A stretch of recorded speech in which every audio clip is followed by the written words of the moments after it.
in the STIHL Timbersports here at the Vogtland Arena in Klingenthal, Germany.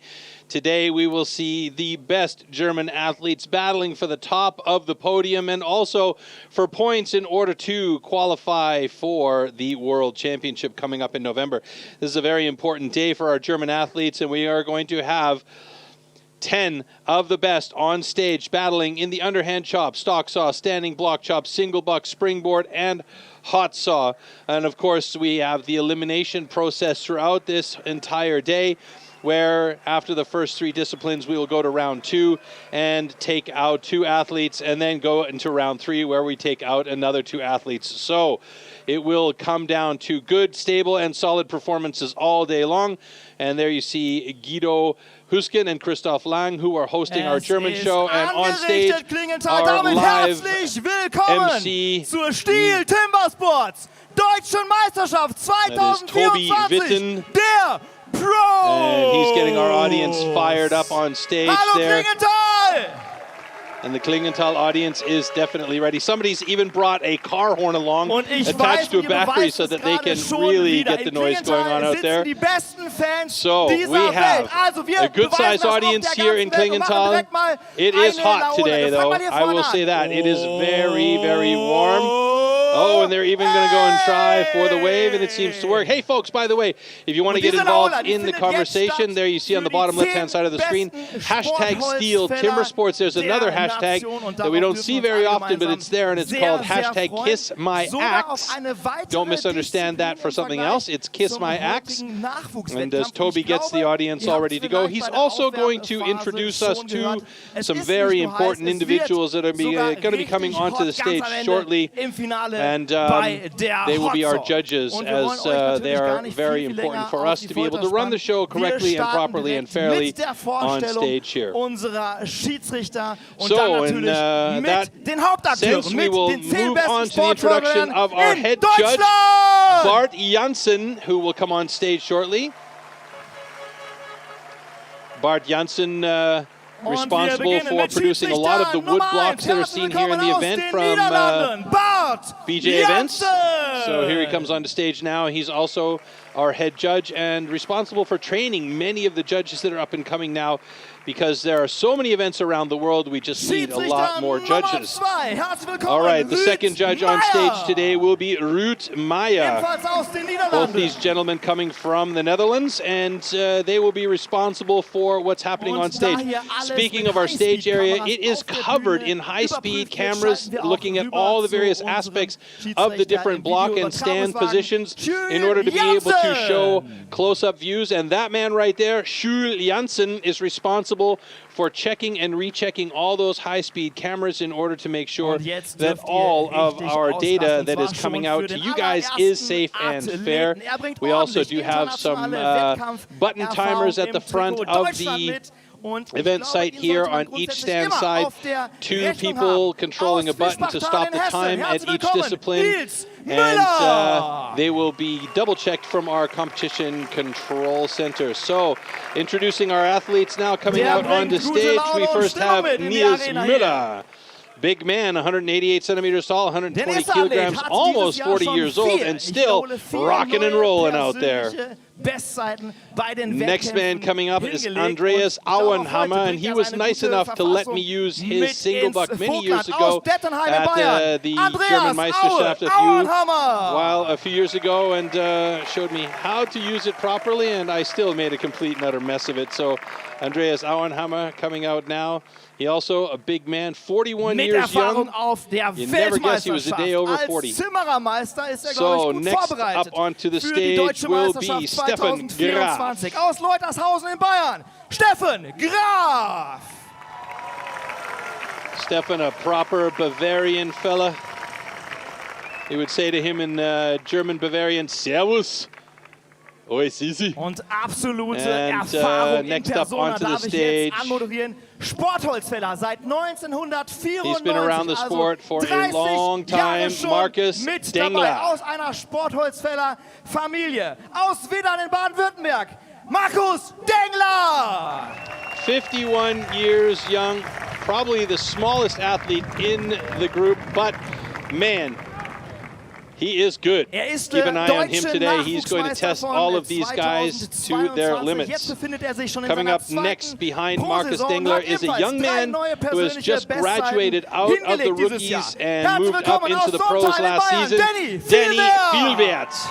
He is definitely the future of German timber sports. He is strong, he is skilled technically and physically, so he's going to be a man to keep a close eye on today. Will he be able to take on the big men who have had a little bit more experience than him? Another man who we've seen come out of the rookies a few years ago and has been steadily climbing the ranks is Marcel Steinkemper. He is a great ambassador for STIHL Timbersports around Germany and around the world, so keep a close eye on him. Very strong, especially in the chopping disciplines. Now coming up onto the stage, a man who has been around for a long time. You would never guess it to look at him, but Stefan Odvarka is one of the most powerful hitters there are with an axe. He's very tall, he's rangy, he's not super heavy, but he's got a power behind his hits that are insane. And coming up now, an absolute legend in the sport here in Germany, Peter Bauer. Everybody who knows anything about STIHL Timbersports in Germany knows about Peter Bauer. He is also a fantastic ambassador. He helps train the new up-and-coming young German athletes, has been instrumental in getting a lot of new kids and young men involved in this sport, and he is legendary. Now coming up onto stage, Thomas Hofbauer, another one of those guys where you look at him and go, what?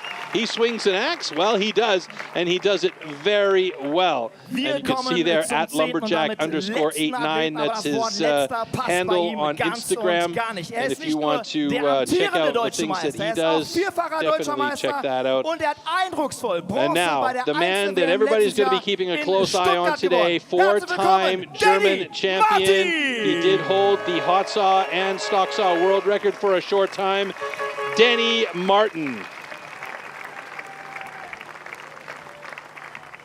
Ever so slowly, he has moved up the ranks, and then from one day to the next, he was exploding onto the scene. A very strong motor sawyer, but he has been incredibly good as of late with the axe and single saw in his hand. And there you have it, folks. That is our lineup of athletes here for today, and they will be battling all 10 of these guys to try and get into the top spots in order to try and qualify to go to the World Championships in November. Obviously the favorite, Danny Martin, but he has a lot of competition on that stage with him today, and there are a couple of guys that can definitely do damage to his possibilities to get there and take over the top spot. And as we go back to Guido and Christoph in the top there, in the direct sun, I feel bad for them sitting in my cabin here. It's not warm, or it's not cool in here, but where they're standing, it's absolutely boiling. So folks, let's move on to the competition format clip to see how this thing is actually going to work here today.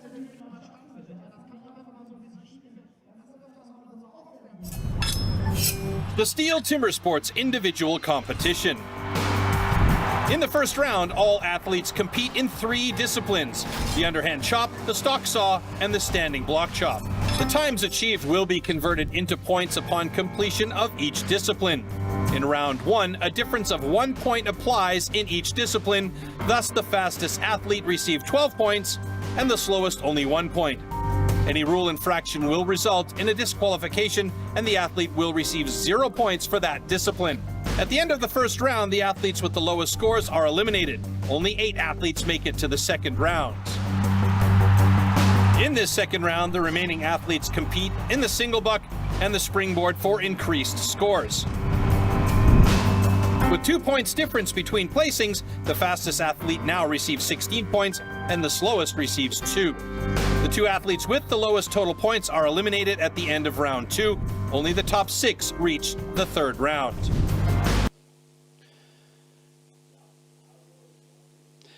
So that's the goal for our folks were on stage, and the athletes that you saw earlier on. The goal is to get into that top 6 in the 3rd round, but they have to make it through 2 grueling rounds first.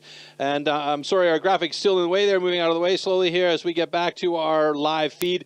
And we will start off the day with the underhand chop, our first discipline, where we're going to learn about the tool and the discipline used in the underhand chop as the guys talk about how hot their equipment and cabling is getting there on the stage, and I feel for them. But let's take a look at the tool and discipline for our first discipline, underhand chop.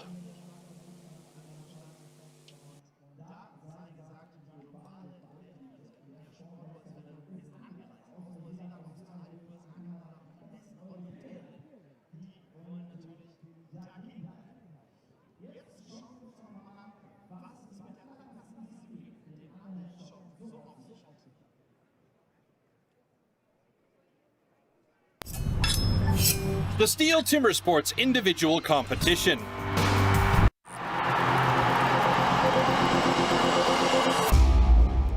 The axes used in timber sports definitely can't be bought at your local hardware store. Made from special steel, the blade is hand sanded with an angle of 13 to 16 degrees. It's custom built and carefully adjusted for each competition. The weight is around 3 kilos and it's about 80 centimeters long. The blade is so sharp that you could shave with it.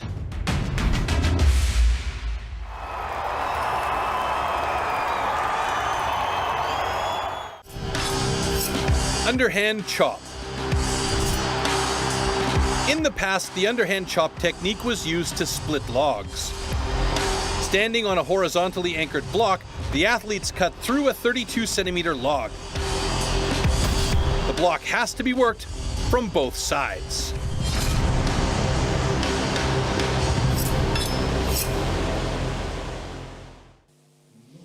All right, there's our start list for the underhand chop, and Andreas Auenhammer will be going up against Stefan Graf to start things off with.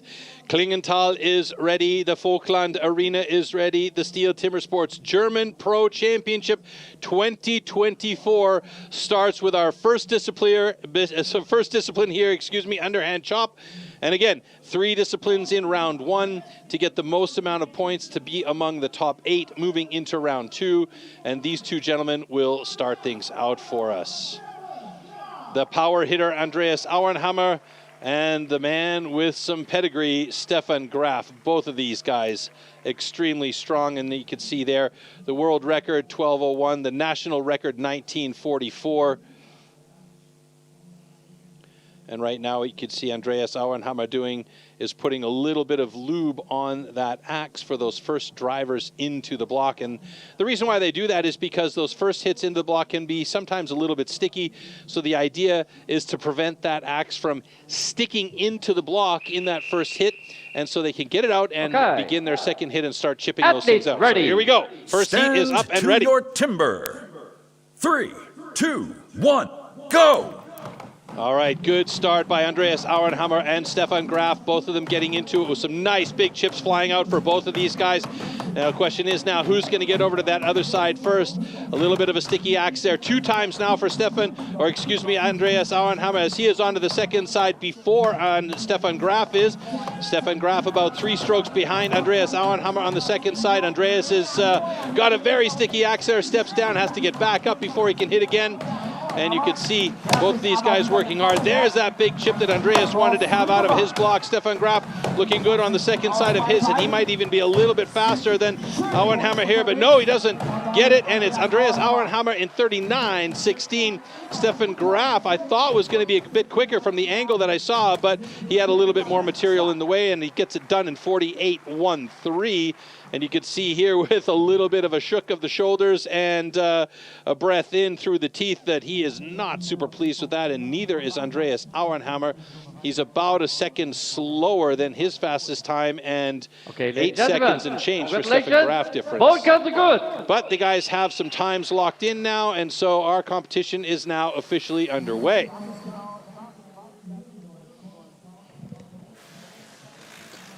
And there you see our stage crew We like to call them the pit crew as they come out to get the stage ready, and we'll look back at some of the slow-mo replays here. You can see some nice big chips flying off of both of these blocks for these gentlemen. I believe that Stefan Graf was using a bit of a bigger head on his axe. I couldn't really tell from that angle. And there you see Andreas Auenhammer, really nice accurate drivers there, and you can see when that happens, you get some nice clean chips coming out, and when you can be accurate, you're fast because you're not cutting new wood. A little step down there for Andreas, but didn't cause any problems. But right there, that's where the problem came with stepping down. He had to really work to get that axe out of it. It almost looked like he was going to break the handle as it was so stuck in there, and that's one of those situations you have to really watch out for. If it gets stuck in there, wrenching and wrestling it out is tiring and causes a lot of time delay. Now look at that. Lickety split, the stage is ready for our next heat in Underhand, and that's Markus Dengler going up against Thomas Hofbauer. A couple of guys that I would say are pretty evenly matched up. Tail of the tape gives the advantage to the rangy Hofbauer, who at 1 meter 85 tall is considerably taller than Stefan Graf, Markus Dengler. Stefan Graf was in the previous heat.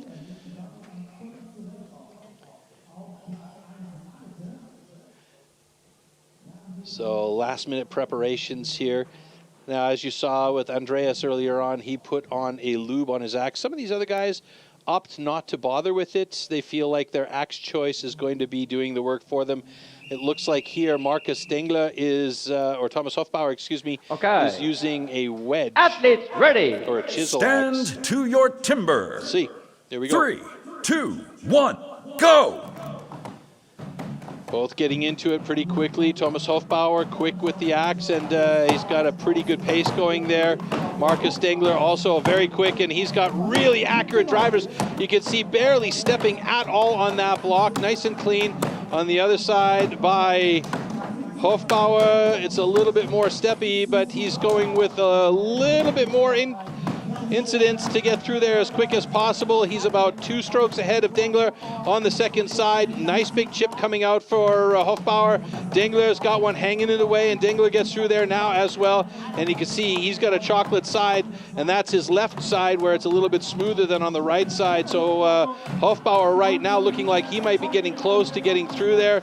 Dengler looking also very good on the second side, and Hofbauer does it in 48.73. Dengler still trying to find that line through with a narrower cut on the second side. It's not quite as open, and he's got it done in 57.94. So Thomas Hofbauer with the 3rd fastest time, Markus Dengler with the 4th fastest time. Andreas Auenhammer has set the speed of the day with a 38.91 time in the underhand chop. So that is the time to beat for the moment. Okay, ladies and gentlemen, congratulations, both girls are good.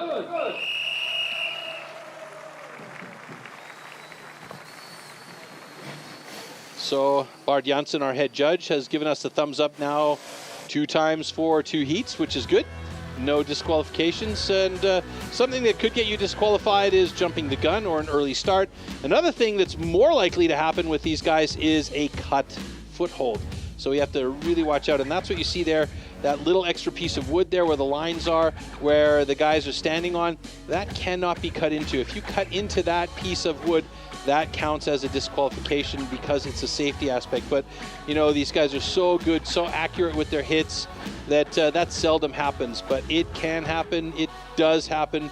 But with the pros, it's not very often. And you can see there that really nice final cut from Thomas Hofbauer and Markus Dengler not that far behind. A little bit of a more close cut on that second side, but it worked for him, and he is down and through.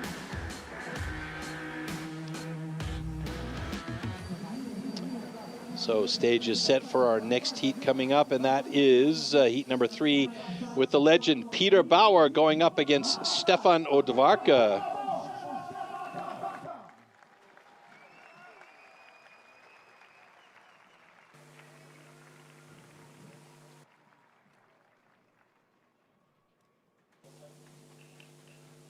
All right, so there we see Peter Bauer on the left-hand side going up against Stefan Odwarka. I mentioned both of these guys, excellent axemen. Peter Bauer has so much history and so much experience and been around. He's still considered legendary in the sport.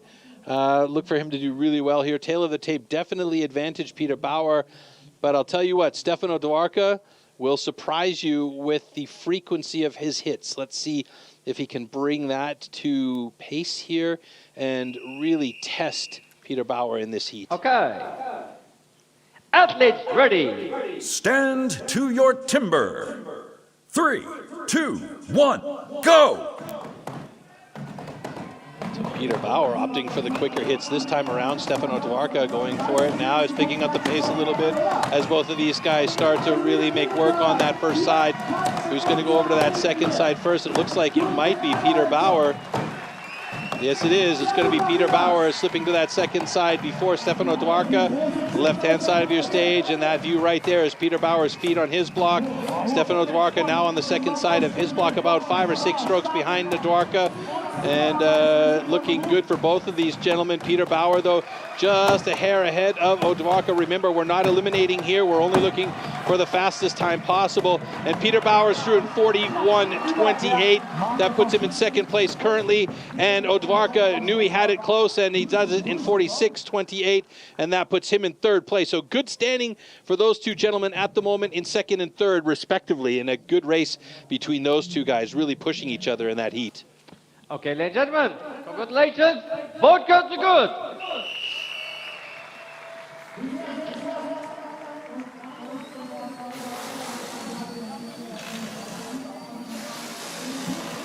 So we'll go back and take a look at the highlights here from this heat between a couple of really excellent axemen. And you can see they get pretty well into it with pace with each other, keeping pace with each other. But Peter Bauer started with 3-4 really quick hits. Stefan Odwarka, I was a little bit surprised that his pace started slower, but his pace definitely picked up the longer he started chopping, and that is testament to fitness right there. On the second side, the power and accuracy of Peter Bauer just played such a huge role here. He's not as tall as Odwarka, but boy, can he really place that axe. And you could see the skill level of these guys as they got smooth sides. A little bit of a sticky wicket there for Peter Bauer, but then he managed just to push it through. And those are some clean cuts for him. And clean is fast. And that is a good thing when you're on these blocks. Stefan Odwarka also finishing up nice and clean. And we move on to our next heat. Heat number 4 with Nils Müller going up against Denny Fielwert. And as I said earlier during the introductions, Denny Fielwert came out of the rookies just recently and has been making a name for himself among the pros. He has got power, he's got style, and he is definitely one to keep an eye on for the future in German timber sports. And I think maybe this might be an interesting coming out for Denny Fielwert as he is going up against some excellent competition, and he knows it, but you know his preparation has been on point. So let's see how he does here against Nils Müller. Stand to your timber. 3, 2, 1, go! Good start by both of these guys. Denny Fielwert getting into it. Nils Müller with pace. Wow, look at the pace that Nils Müller is going at it. Taking a book out of the Australian playbook as he really gets that axe moving. A lot of drivers, really quick, and he moves over to the second side. About 4 or 5 drivers ahead of Denny Fielwert. Denny Fielwert on the second side now, doing his best to keep up with Nils Müller. Nils Müller has a distinct advantage being earlier onto the second side. Excuse me, Denny Fielwert looking good though. Oh! Holy smokes, folks! How close was that finish? 32.72 to 32.83. What a great heat between these two guys, and Denny Fielwert did a great job to keep pace with Nils Müller on that second side there, even though Nils Müller had the advantage about 4 or 5 strokes on side 2. Fantastic finish, and we love to see that excitement. Amazing.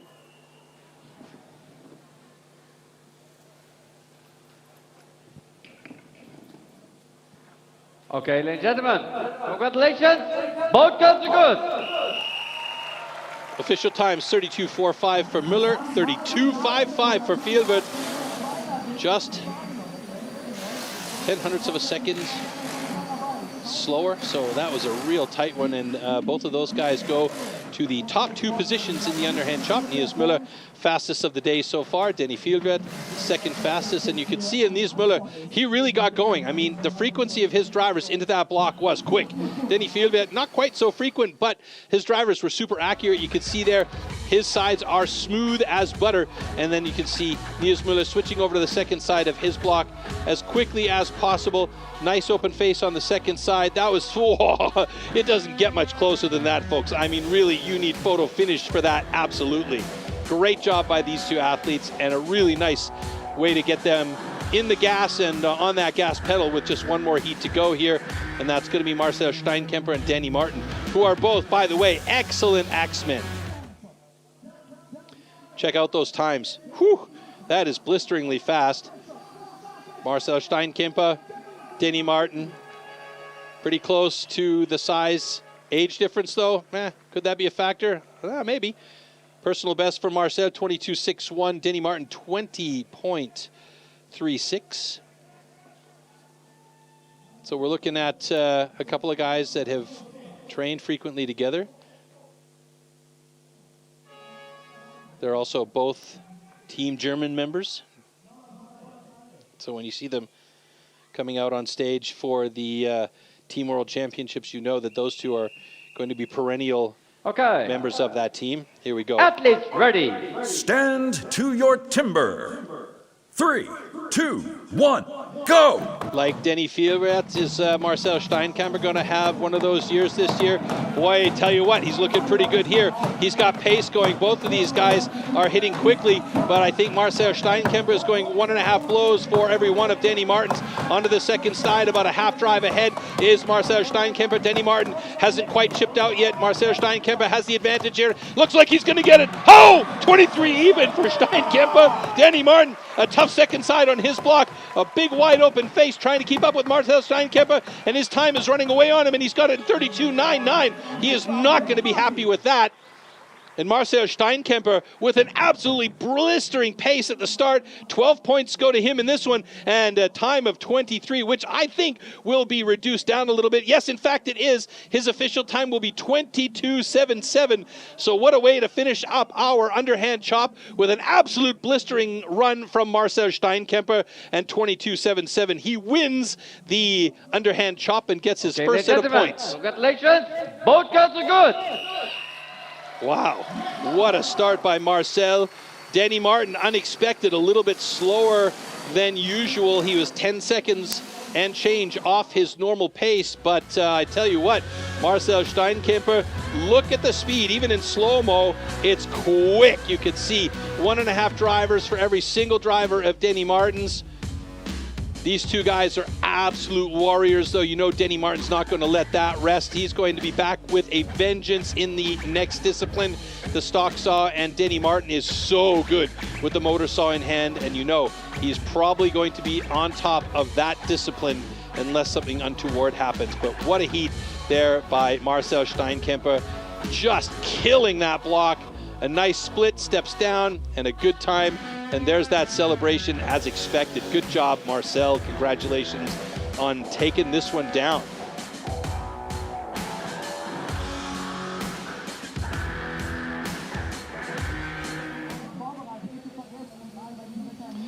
So there we see the underhand chop results. Steinkemper on top, as mentioned. Nils Müller in second place. Denny Fielbert in third place. And that will also be the total for the overall standings right now. And you could see the points line up there as well, how that works. So that is our start. And wow, what an exciting start it has been as we get ready to move on to our next discipline, the stock saw, back up in studio with our 2 German commentators. And you can already see they're starting to suffer the heat there, as it is not cool here today in Klingenthal in the Vogt Arena. It is quite well above the 30-degree mark, and with the sun shining down on you directly, it is not easy to deal with all of the stuff that has to be happening out there on stage. So I sympathize with these guys. I've been there before, so I know what it's all about. All right, so the next discipline coming up is our stock saw with the MS661. So let's check out the tool and discipline for stock saw.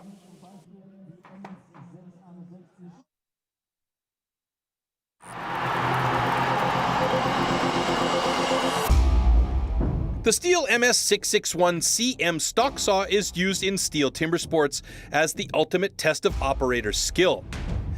Designed for the toughest jobs in forestry, it produces approximately 7.3 horsepower, has a displacement of 91.1 cc, and weighs 7.4 kilograms. To ensure evenly and fairly matched saws, professional STIHL technicians prepare and test the saws before each competition.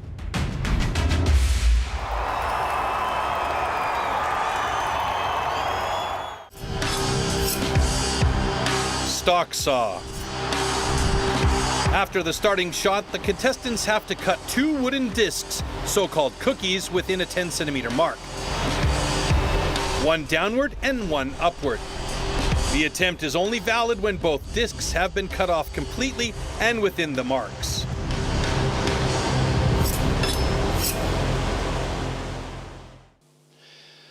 Okay, stock saw coming up, and as I mentioned, Danny Martin is an absolute killer when it comes to the sawing disciplines with a motor saw. So this is an opportunity for him to come back from a little bit of a slower time in the underhand chop. We'll start things off, though, with Stefan Odvarka and Stefan Graf.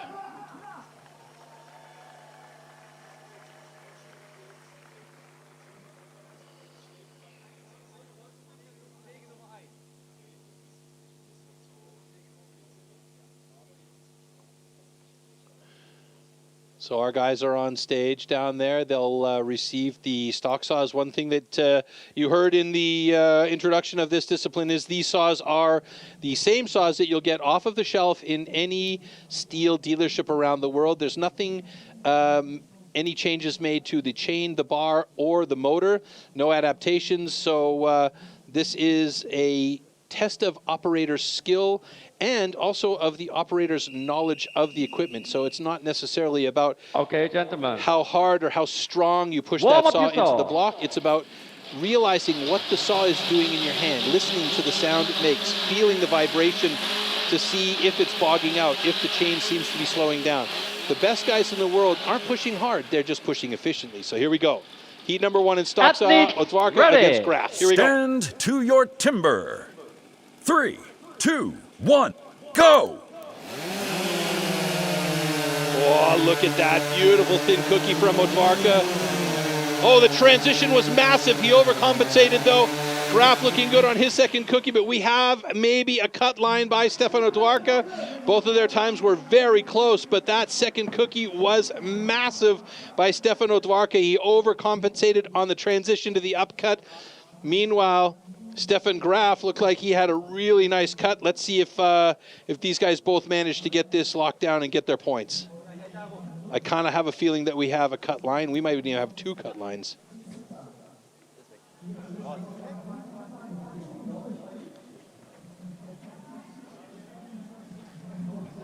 Stefan Odvarka is going, yeah, it was just a mini little bit. So maybe he's got it, maybe not. Let's see. Okay, ladies and gentlemen, stand 2, DQ, cut over the line. However, stand 1, it's good. Okay, so we do have a DQ for Stefan Graf, surprisingly. I thought for sure that Stefan Odvarka had cut the line with that massive second cookie. His first cookie was beautiful and thin. I mean, it was paper thin, but that second cookie was massive. Let's take a look at this again. So really nice start by both of these guys, and you can see here, that's a fairly sizable first cookie from Graf. There's that first cookie from Odvarka, and here, the transition. He did a little tab with his knee and just overcompensated on the transition. And there's the cut line from Graf. Unfortunate.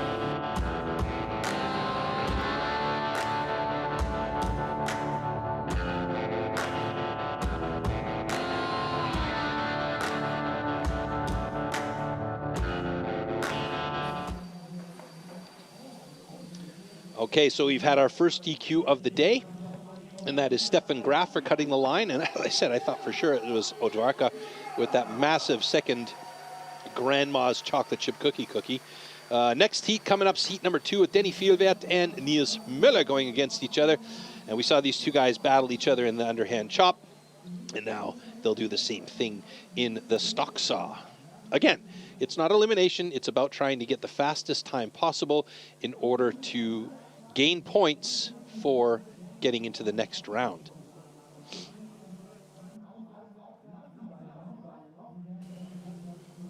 You see them using the grease pencil or the grease marker on that block in order to line up their cut points when they're going to make the initial cut and then they're going to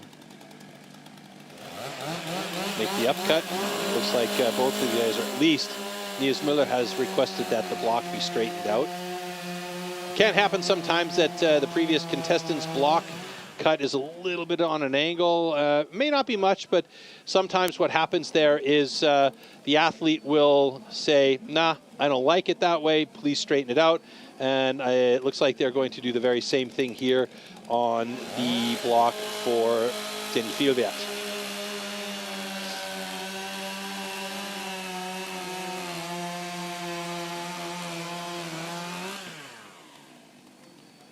So those 10 centimeters will be remarked up by Bart Janssen. You can see the new blue line being set there by him.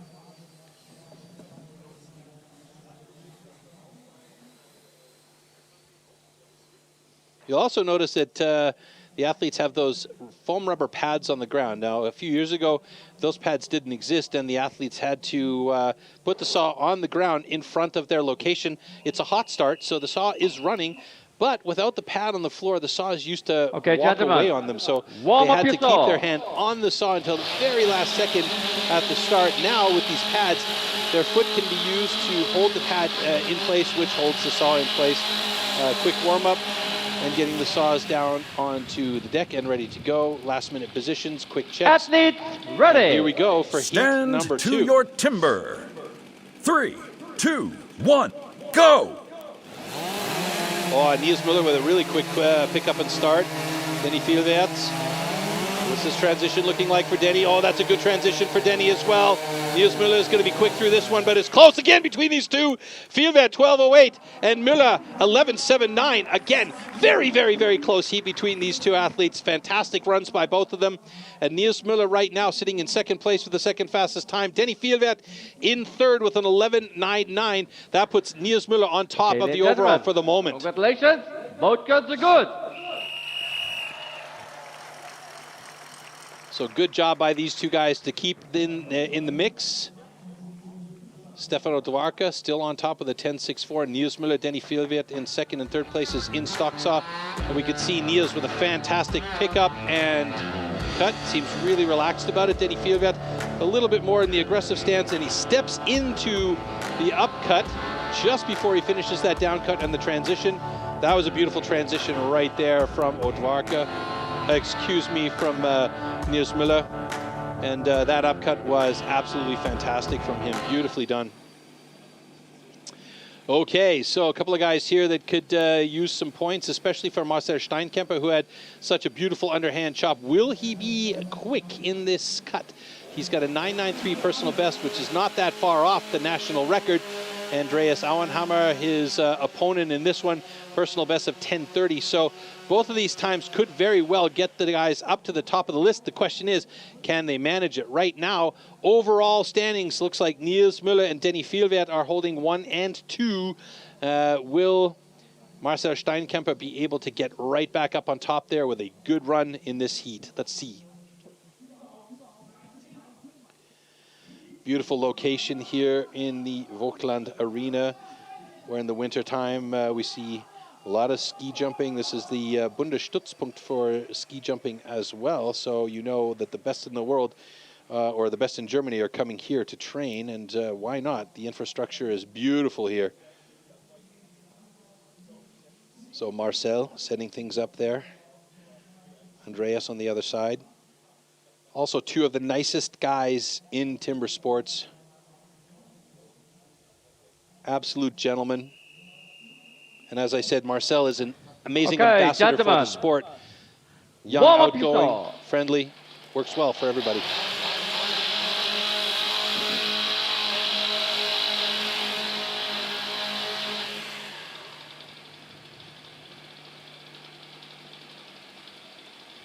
to figure out this top 5 guys by the time we get to the second round. It's insane how close they are with each other. Congratulations. Both cuts are good.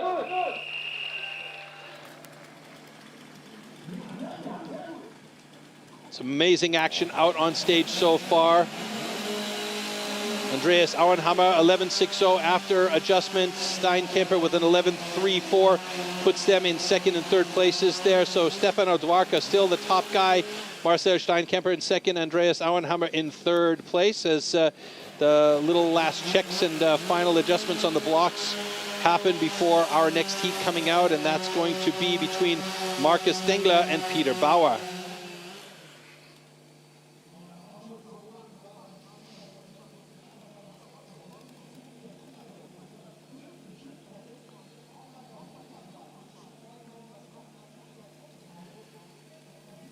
Markus Dengler achieved a personal best at the German Pro Championships last year in stock saw with a 10.32. Let's see if he can pull that off again. Peter Bauer, I mean, the guy is just stable as all get out. 9.30 at the German Ford Ranger Cup in 22. So it's been a while since he's had a personal best rocked up. So let's see if maybe he can pull that one out of the sock today. Marcel Steinkemper, by the way, moves to the top of the overall rankings after he cut just now in stock saw, but there are still 2 more heats to go, heat 4 and 5. This heat 4 coming up with Dengler and Bauer.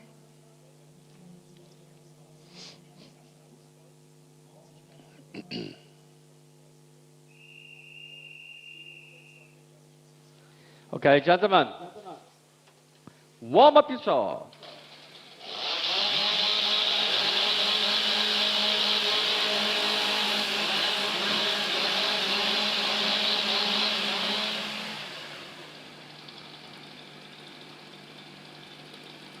Athletes, ready. Stand to your timber. 3, 2, 1, go! Good even start by both of these guys. Markus Dengler with a bit of a fat cookie. His transition needs to be on point. Oh yeah, that's a nice transition and a good cookie from Peter Bauer. That first one was thin. Peter Bauer 11.21. Markus Dengler 11.40. Peter Bauer moves into second place. Markus Dengler into fourth. So Peter Bauer has pushed Steinkemper. Oh, wait a minute. No, there's been an adjustment here as a quick check by our competition control center has moved Markus Dengler into third, pushing Steinkemper down into fourth place. Okay, ladies and gentlemen, both guns are good. And look at Dengler's cookies. They're almost exactly alike. Wow, that's some accuracy right there from Markus Dengler. Great job. And Peter Bauer, of course, a quick cut with an 11.11 time, puts him in second place. But look how evenly matched up these guys were with the start of their cuts. A little bit different styles as far as cutting. You can see here Peter Bauer opting to tip down and not run the motor down with. And here, Dengler, motor with. And look at that, the cookie transition, absolutely flawless. And bang, right at the end there, Peter Bauer just a hair faster. But the accuracy of Markus Dengler, whew, that was money. Look at that, 2 cookies, almost exactly the same thickness. That's fantastic. Okay, the last heat here, Danny Martin, Thomas Hofbauer. Danny Martin holds the national record at 8.63. And like I mentioned before, this is his discipline. He knows exactly what to do with this saw in hand. So here is his opportunity to get himself from 5th place up into among the top 3, I think probably even in, I would say, 2nd place with a full pull of points here.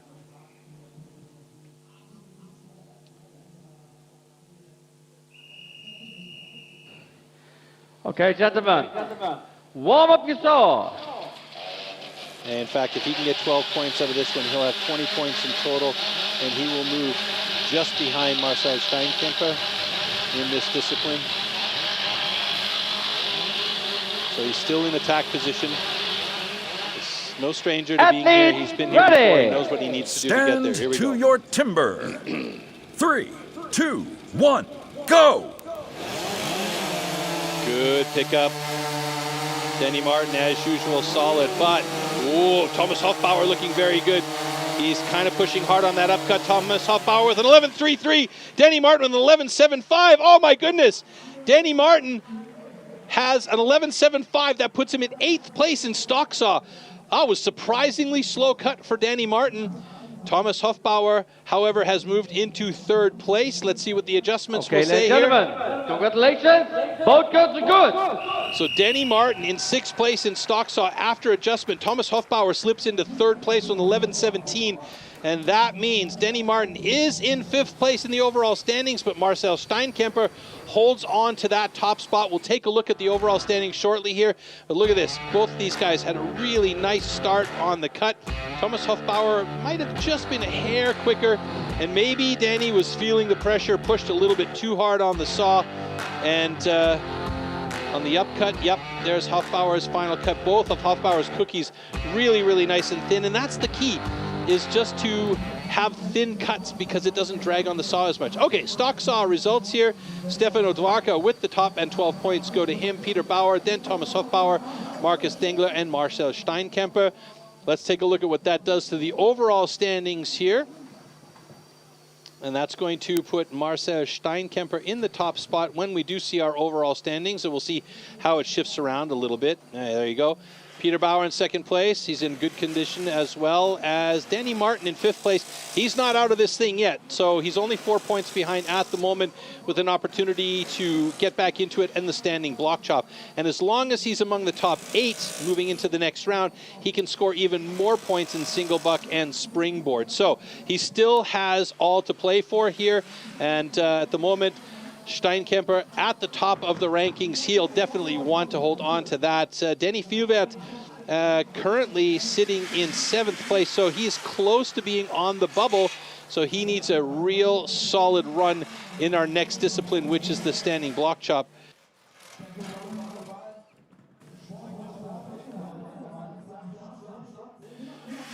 All right, and our cameraman likes to keep a quick look at Christoph Lang's feet and his axe and chainmail socks that he shows off to the audience in our German show, as we're taking a look at our standing block chop discipline. At the standing block chop, the felling of a tree with an axe is simulated. A vertically positioned wooden block with a diameter of 30 centimeters has to be cut through both sides. A powerful and precise swing with the axe is the premise of a good result.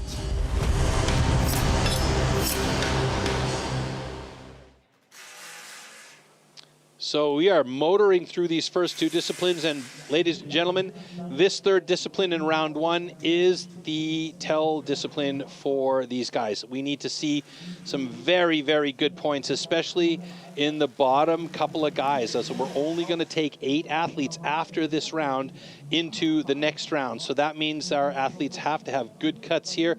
And right now, Markus Dengler and Stefan Graf are suffering a little bit at the bottom of the list in positions 9 and 10. So here is an opportunity for them to move up. Our first heat will be, however, Andreas Auenhammer going up against Nils Müller. So as you saw from the tool and discipline there, the standing block chop simulates the felling of a tree, and you could see the 2 stands at the front of the arena here. The guys will have to cut through from both sides. That means cutting through on the first side, determining whether they're deep enough for their first cut, and then moving to the second side. It's going to be about who can get clean through that first side and transition to the second side and keep that pace up on the second side in order to try and cut through quick. Again, and I keep reminding everybody, this is not elimination, but this is an elimination discipline for the round. So we will lose 2 of our 10 athletes here after this round. It just depends on who's got the time and the pace here in this one to really move up, and who maybe loses a little bit here moving on to the second round. Let's see.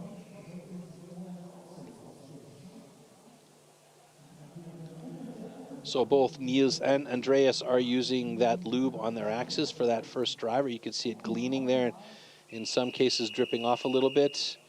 And as I mentioned earlier, on the underhand, some of the other guys aren't using it as much. Athletes ready. Stand to your timber. 3, 2, 1, go! So drivers always from the bottom first and then to the top, and right away you could see Nils Müller Going in a couple of straight lines to try and chip out there. Got to be careful with those straight shots, so you're not really cutting clean. Meanwhile, Andreas Auenhammer's got a lot of material away there. It looks like one more here, and he's going to move to the other side. And Niels Müller is about 2 strokes back of Auenhammer as he moves over to the second side of his block. Our cameraman running to find purchase and space there. A quick cleanup by Auenhammer, and he is on that second side and looking very good as he twists out some of the wood that's stuck in there. He wants those chips gone. Niels Müller looking like he's going to get that one quick. Ooh, the final power driver for Niels Müller, 41-47. Auenhammer, one more should do it, maybe 2. He's got a bit of a sticky one there. He didn't go deep enough on that first side and does it now in 51-62. So it took 3 extra drivers than what I think he thought was going to do it for him. So Niels Müller with the time here, 41-47, and Auenhammer with a 51-36. Ooh, quick adjustment there, 41-13 for Niels Müller, and he seems pretty okay with that. Okay, ladies and gentlemen, congratulations. Both guns are good. So everybody's chopping at around the same pace. Means that the wood is as fair as it's going to get, and I don't think there's anything that these guys have to complain about with the wood preparation. It's all very fair the way it's made and prepared and stored and then brought to competition so that everybody has the same conditions. Of course, it's a natural product, so every once in a while, you know, you're going to find a knot in there. We've seen in the rookie competition or the newcomer competition from earlier on today, there were some dark spots in the wood, but, you know, that's not the end of the world. It does happen from time to time, and the guys have to all deal with that on occasion, and that's just the way it goes with a product that is grown in nature. There's that last driver, and a bit of a disappointed look from Andreas, but you know, he's going to have to go with it, and hopefully he's up high enough in the standings to be able to hold on to one of those top 8 positions. All right, Stefan Graf going up against Stefan Odvarka. 2 Stefans on stage again, bookmarking each other on this one here in the standing block chop. Stefan Graf currently in 10th place with a DQ in stock saw, unfortunately, so he absolutely needs a solid cut in standing in order to be able to move up. Stefan Odvarka, he's kind of safe in the middle of the pack here in 5th place, so he basically just needs a clean cut in order to get enough points to keep him among the top 8 moving on to the next round. The Falkland Arena is completely full here, and the people braving the sunshine and heat in order to come and watch their favorite athletes competing here in the German Men's Pro Championship. Tomorrow we will have the International Women's Cup, so make sure you do join us for that. Some of the best women from around the world, including the USA, Canada, England, and Australia and New Zealand, are here to compete and try and take top honors. Okay. Athletes ready. Stand to your timber. 3, 2, 1, go! Nice start. Both of the guys getting a bit sticky. Both of the guys in sync with each other on this one. It's almost like they're roommates. Stefan Odvarka looking good here on that first side. Wide open face there as he gets some nice accurate hits trying to chip out some of that material that's hanging there. He wants that gone. He's not going to worry about it. He's moving to the second side well quick and about 3 strokes ahead of Stefan Graf, who has now moved over to his second side. It's a bit of a foggy camera right there, but that's okay. We can still see the intensity on Stefan Graf's face as he is working that block. Stefan Odvarka looking like he might be close to getting through there. 1 or 2 more drivers should do it. Oh, he's got it. He's got it in 40-31. Good time for Stefan Odvarka. That puts him atop the standing block rankings for the moment. And Stefan Graf, a 47.72. That moves him into 3rd place here. Might be some changes as the times are adjusted once our competition control center adjusts them. So let's see what that turns out to be. But Stefan Odvarka, 40.08 and 1st place in standing okay, block. Ladies and gentlemen, good job. Congratulations. Both cuts are good.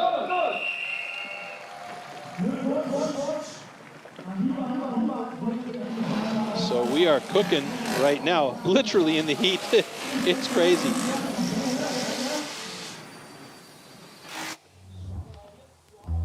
Good start by both these guys. Look at this. How much more in sync could you be? It's only until that point where the boy band aspect got rid of it and they just started moving at their own pace.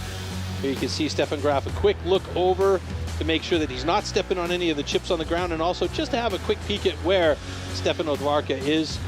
And he just kept working on his own block. You kind of don't have to or shouldn't think about what the other guy is doing. You just have to do your job. And here, that last driver by Stefan Odwarka, fantastic there. So he's got himself the top position in the standing block chop. Stefan Graf got a bit of work from the others that he hopes aren't going to push him too far down. But right now, he is really on the bubble. That DQ in stock saw cost him a lot. He is currently sitting in 7th place with 3 heats to go. Heat number 3, by the way, Thomas Hofbauer against Markus Dengler.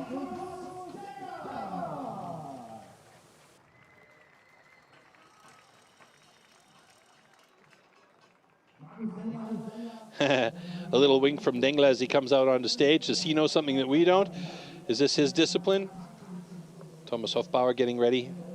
You can see this is the new type of athlete, we'll call it, in timber sports. You've got the big boys that are still in the mix. They're powerful. They've got endurance. But what you're seeing is a lot more rangy, tall, very wiry athletes with power that you wouldn't expect would be there. But it is insane, the skill level these guys all have. And we saw that earlier ready. in stock shot and in underhand your chop. timber. There. Here we go. 3, 2, 1, go! Thomas Hofbauer, 2 really beautiful first hits from down low. We should have some nice chips flying from that any second now. There's one hanging as he tries to do some house cleaning as well. Markus Dengler, a little bit of stuff getting in the way. You want to get those chips flying out.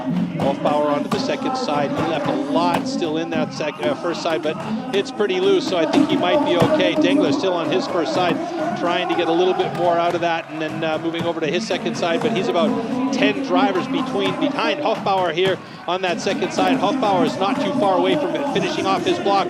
1 or 2 more should do it. There it goes in 38.54, fastest time of the day, and Hofbauer takes the top spot. Dengler still working on side number 2, and he's just getting close to that 50-second mark, so he is going to, at the moment, get it through there.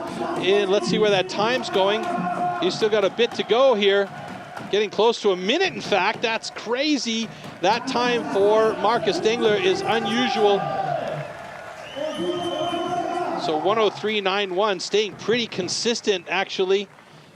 But his personal best, 34.47. That was a really long run for Markus Dengler. Maybe axe choice today, I don't know. Okay, ladies and gentlemen, congratulations. Both guns are good. All right, so 25.42 seconds off pace for Markus Dengler. Thomas Hofbauer, however, takes the top spot in standing for the moment with a 38.33. I really wonder what happened there with Markus. I would love to hear from him and to know if it was, you know, something in the block, if the axe choice wasn't what he expected on the block. They do have test blocks that they run earlier on from the same stands, but you know, like I said earlier, it's a natural product and you just never know. And here we can see the last couple of drivers from Thomas. Yes, that was a nice one. He wanted that one out in left field. Oh, and he didn't seem too pleased with that either.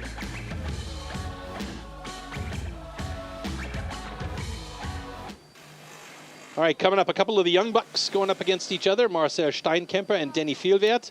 Both of them having really nice times under 30 seconds. Steinkemper with 23.28 and Denny Vielwert with a 25.51. And as we saw with the underhand chop, Steinkemper is cutting really well with the axe today. Could he be our axe man of the day at the end of proceedings? We'll find out. Denny Vielwert, though, is no slouch on the underhand chop. He has got this thing on lockdown, and between these two, it could be some really interesting battles right now today and in the near future. Steinkemper setting up on his block, and look for him to really try and open it up here as quickly as possible.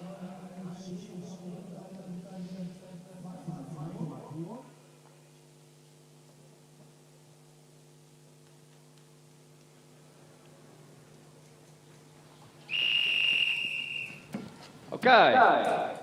Athletes ready. Stand to your timber. 3, 2, 1, go! Oh, sticky one for Steinkemper right off the bat, giving Fjellvedt a bit of an advantage there, but Fjellvedt also got a sticky one on the top. Here we can see a bit of the difference, though, in the accuracy. Fjellvedt doesn't have much accuracy. He's going for all power. Steinkemper about 2.5 strokes ahead of Fjellvedt on that second side. Steinkemper, on the other hand, does have pretty solid accuracy, and it looks like he's not going to be too long before he is through that block. And there he is, 26.63, fastest time of the day for Steinkemper. And Denny Fjellvedt looking for that one final driver to get through there. He left a little bit too much on that first side before he switched over to the second side. I think he thought about too much keeping with Steinkemper, and Fjellvedt's done it in 41.68. And yeah, he's not going to be happy with that. He's done it much faster in the past there. 26.63 for Steinkemper, though. That puts him atop the leaderboard in a standing block as well as in the overall. But Peter Bauer and Denny Martin are still to come.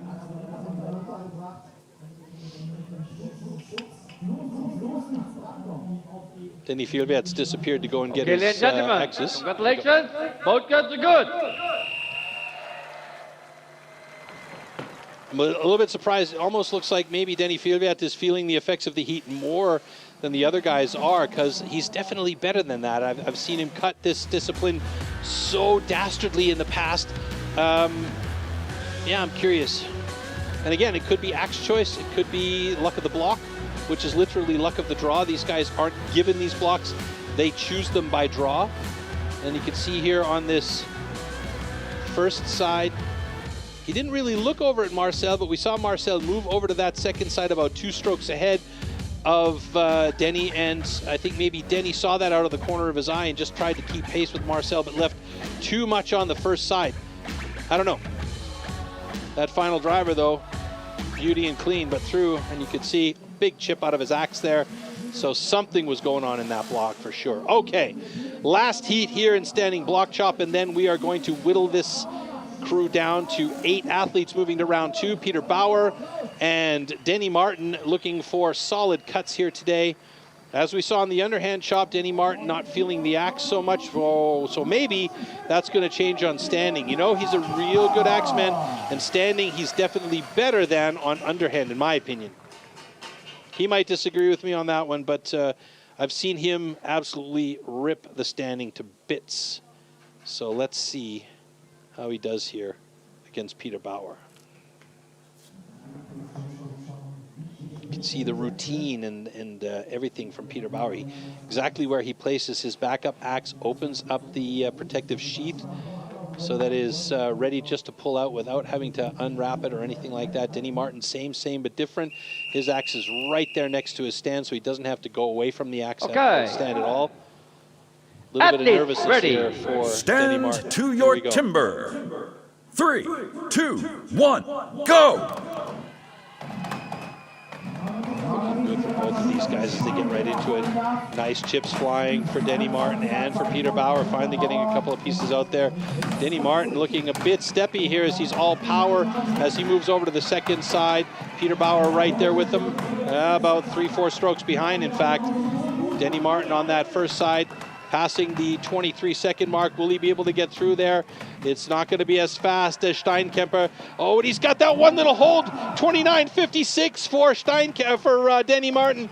And Peter Bauer looking for a couple of final drivers there, and he does it in 36.50. So, wow, Peter Bauer in third place, Denny Martin in second place, and Marcel Steinkemper finishing off standing block there at the top of the rankings. So Steinkemper opens up his lead even a little bit more. Peter Bauer sitting in second place and Denny Martin in third place. So he is in striking distance, and that means we're going to lose 2 athletes from the bottom, and that's going to be Marcus Stengler and Stefan Graf. But we're going to see our overall standings in just a minute here as round 1 has just finished. Congratulations, both guns are good.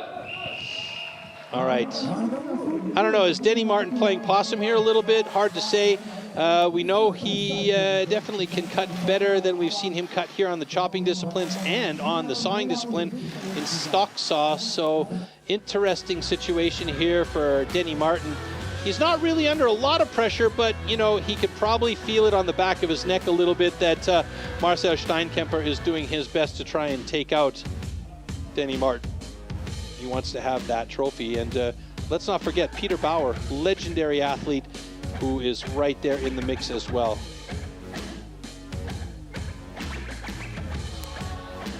And here we go, this one last driver here, watch it, it gets hooked up, and then he's got to go back in and cut through. That kills time sometimes so much, it's insane.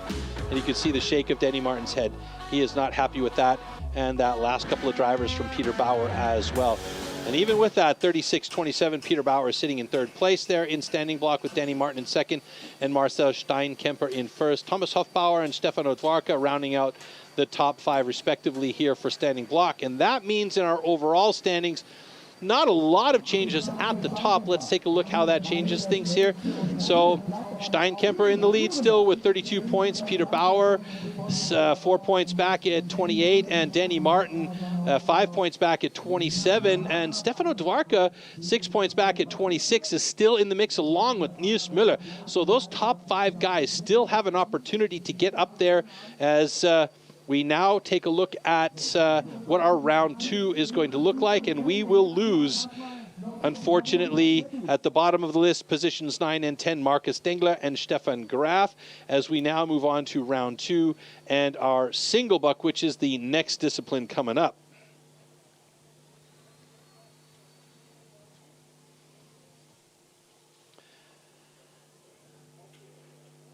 So as you saw on stage, the action was fast and furious. The guys working real hard to make sure that they were on point with everything that was happening down there to try and gain as many points as possible. Marcel Steinkemper has put himself into the perfect position to maintain with a win in the underhand chop and the win in the standing block and a third place in, or fourth place in the stock saw. It's a real good, solid position for him to be in. Peter Bauer also right there in the mix. Denny Martin, he's been here before. He knows what he needs to do. He's been working on the next two disciplines extremely hard. We've seen him do well in the springboard as well as the single buck. So we are going to go on to our next discipline now, which is the single buck. Let's introduce you to the misery whip right now.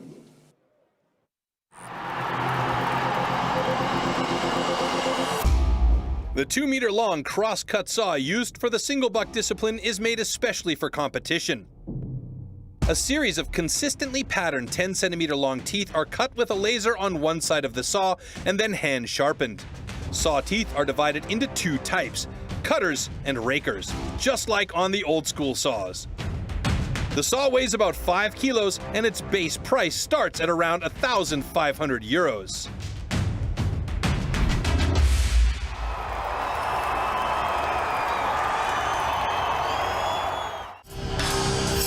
Single buck. The single buck is a one-man saw about 2 meters long.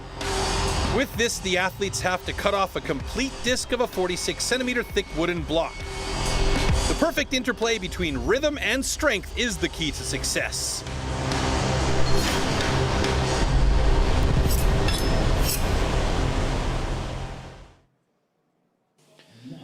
All right, so here we go. Single buck, we are down to 8 remaining athletes in round 2. 2 disciplines remaining in round 2 to get down to our 6, and Andreas Auenhammer will go up against Denny Fielwert in the single buck. Now, Auenhammer, he's a magician with the single buck. Let's see if he can magic his way to a real good set of points here, because Andreas is in 8th position. And so he can really work this to get up to higher up in the rankings here and perhaps get himself among the top 5. So he's got himself a safe line to the top 6. Denny Fielwert, both of these guys, excellent times on single buck. All right.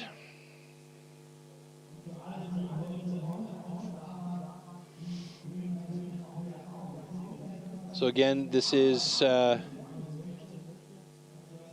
single buck without assistant. They can have somebody carry this all out for them, but they're not allowed to have anybody actually assist them while the cut is happening. There is a heat where there is an assistant possible, but that's a different contest and level of speed altogether. All right, so Andreas and Denny coming out onto the stage.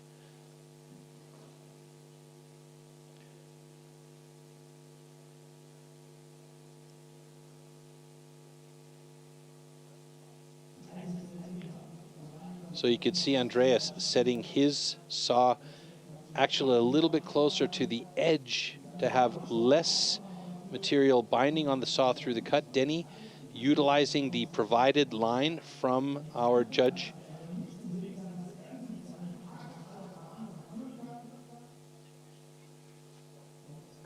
On his side, that would be Ruud Maya. Bart Janssen there, now getting the protective sheath from Andreas Auernheimer position. Now the difference here is the more wood there is on the outside or stage side of the saw, the more it's going to bind on the saw. And you can see Andreas has opted for just slightly inside that line. Difference here is you have to be careful coming to the bottom of the cut, that you don't wedge out and leave a tab at the bottom that you have to cut off in order to make it a fair cut. Here we go. Stand to your timber. 3, 2, 1, go! Two different styles of starting. Andreas Auernheimer with a good push cut to start things off with, and he gets into the flow, and like I said, he is a magician. Can he magic himself a good time here? Denny Fjellvedt working it, pushing hard, but getting caught up a little bit. And meanwhile, Andreas Auernheimer coming to the bottom of that cut. That's a really nice cut, and a 17.38 for personal best for Auernheimer. Denny Fjellvedt struggling on that last couple of hits, or last couple of draws, and that's a 22.12 for Denny Fjellvedt. So actually Denny a little bit slower by 4.74 seconds, and Auernheimer bested his own time by 4.74 seconds. Wow, what a difference there. So with adjustment, we're looking at a 17.16 personal best for Andreas and a 21.84 for Denny Fjellvedt, and Andreas has just set the time for the rest of the athletes today. Okay, ladies and gentlemen, congratulations. Both girls are good.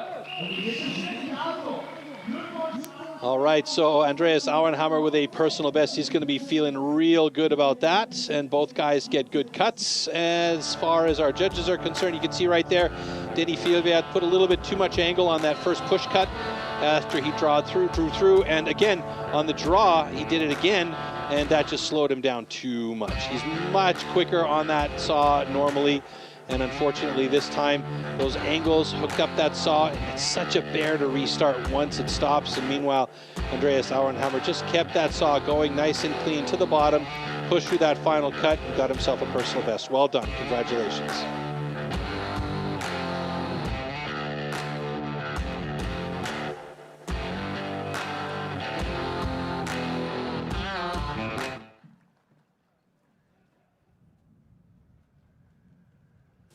Okay, key number 2, single buck, Thomas Hofbauer going up against Nils Müller. Nils with a real fast time in this discipline. Is he going to be the man to take over the top spot? He has got this thing absolutely locked down, and Thomas Hofbauer, he's around middle of the field as far as speed is concerned as he sets his cut in.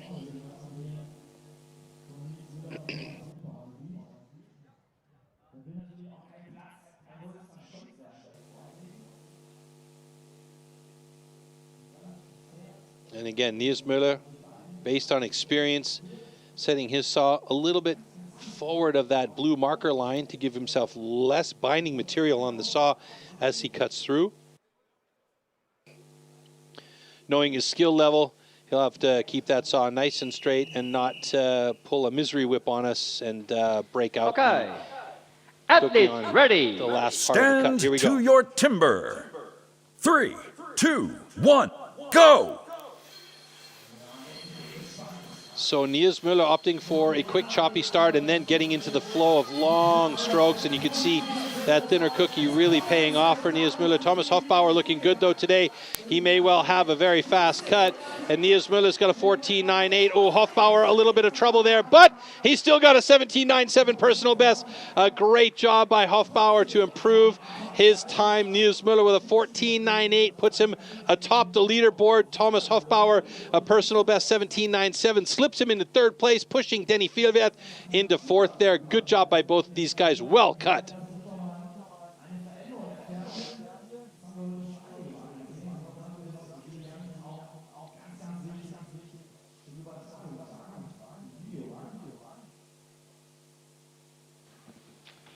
Okay, ladies and gentlemen, congratulations. Both cuts are good. So Thomas Hofbauer, the fantastic personal best right there, 17.76. Good year. Yeah, well done by him, and Nils Müller, of course, staying very consistent there. Only about 0.2 of a second off of his fastest time personal best. So, yeah, you can see he started off with 2-3 shortcuts to get the saw moving, and then just kept that thing rolling through. Not a lot of angle changes. Thomas was really solid through the bottom of his cut. There you can see Niesi going from tip to knuckles on his cuts. Great job. And Thomas right there at the bottom of his cut got a little bit of a hookup on the draw through, I believe it was.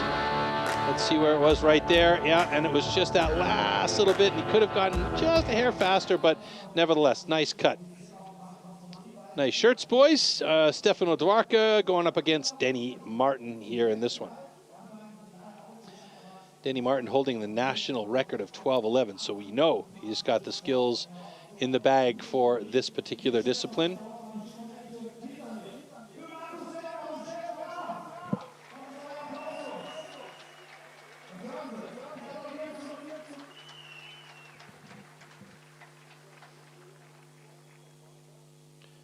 Last little adjustments. The guys that really know their equipment, that really know how they want to run this thing, know exactly on what tooth to set the saw when they get ready to go. Their foot positioning, always the same. Their preparation, always the same. Okay. Athletes ready. Stand to your timber. 3, 2, 1, go! Nice start. Look at that right away. Denny Martin getting into those long tip.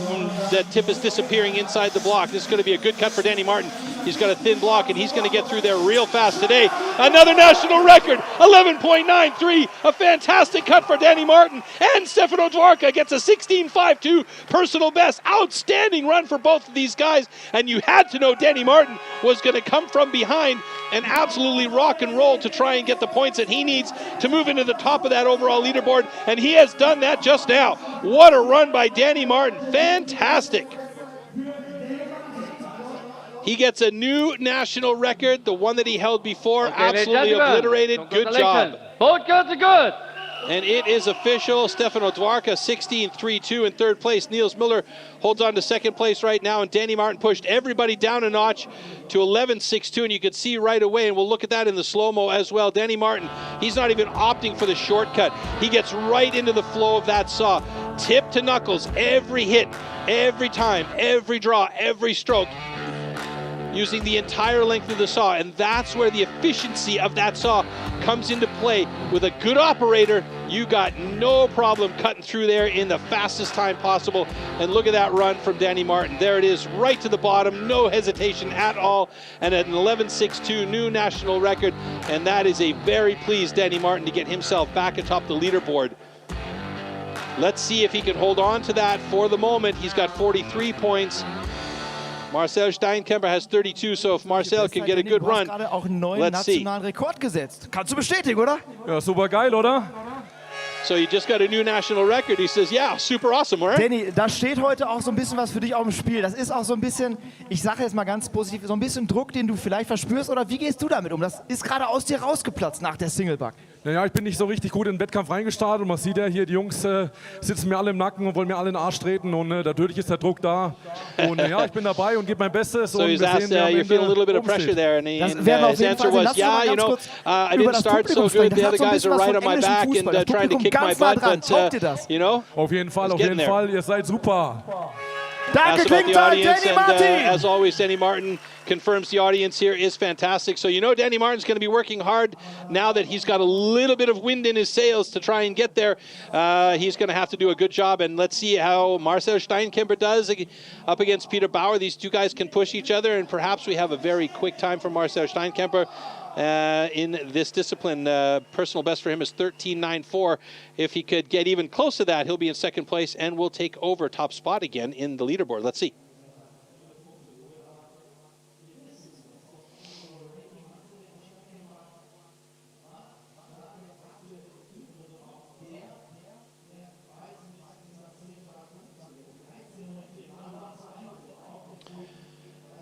Peter Bauer, 13-14. Marcel Steinkemper, 13-9-4. I mean, how close are these two guys on the matchup? It's a fantastic look. That's experience for you right there. He just watched the saw go in and then said, stop, that's your count right there, you're good. And now Peter can reset. Marcel Steinkemper getting himself set. And very often we're seeing really different styles of cutters here.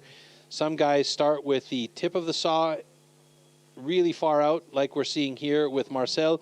Some guys prefer to push through on their first cut. Everybody's a little bit different. Some guys have a straight flat cut. Some guys have some angle. It just depends on how you learned how to cut and what you're most comfortable with. Peter Bauer, he's a flat cut guy. Marcel, a little bit of angle. You could see it there. Stand to your timber. 3, 2, 1, Not go! that much different between these two guys. So Marcel Steinkemper opting for the quick start, going for those very fast strokes. Peter Bauer looking for those long, efficient strokes. Marcel Steinkemper, he's just going all power in this one. Oh my God, he's cut out! He's got to set that back in place and cut that little tab off. That is a disaster for Marcel because his time was looking fantastic, but he's managed to get himself a 17.77. That should count. He went back in and cut that little tab off, but he was aggressive on those cuts, and that means they'll quickly check to make sure it's a complete cookie. I think he'll be safe. I think he'll be safe, but a DQ here would be absolute disaster for Marcel Steinkemper. Let's see. Oh my goodness, what a turn of events here for Marcel. He felt the pressure, he wanted to get that time, and he put a little bit too much into it. Congratulations, both cuts are good. All right, so that is our last heat in the single buck, and that means we're going to take a look at the single buck rankings, and we're also going to see where that puts us in the overall standings as well. And this is going to be how things change a little bit as well. But look at this. Peter Bauer, long, efficient strokes. Marcel Steinkemper just aggressively attacking that cut. And you can see what happens here. He's getting a little bit too hard into it and towards the bottom of his cut. You can see Peter Bauer putting everything he's got into it, but the strokes are long, efficient, clean.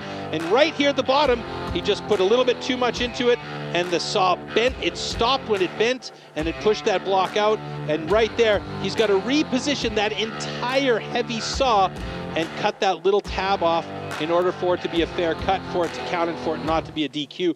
And by virtue of that, he lost a ton of time. So, single buck, Danny Martin, clear. He wins that one by a long shot with a bullet for the national record, 11.62. Peter Bauer, a great time, 13.83. Niels Muller's third place there. Where is Steinkemper? He's in sixth place in single buck. What does that do to our overall standings? Well, Danny Martin takes over the top spot. Peter Bauer stays in second place, but Steinkemper moves down into third place from first, where he was after the first round. So now it's changed around, and now it's getting real exciting because in this last discipline, it is the springboard, which is the cat's meow, or I should say the cat's claw, depending on how you look at it. It is a very difficult discipline to become good at. It's a very difficult discipline to learn. There's so many things going on in this discipline as well. And let's not forget, folks, these guys aren't standing on one board, they're standing on two boards, about 2 meters above the ground, with a razor-sharp axe in their hand. So there is a lot going on in the springboard that has to go exactly right and run perfectly in order for you to have a good time. Now, what should be noted here is that the springboard is the deciding discipline for our athletes before we eliminate 2 more and go to the hot saw afterwards. And that means only 6 are going afterwards. Now, it's going to be a hard job, but before we get into the action here, let's take a look at the action from our newcomers that happened earlier on in the day this morning, and some of the stuff that we saw there with the up-and-coming athletes in timber sports.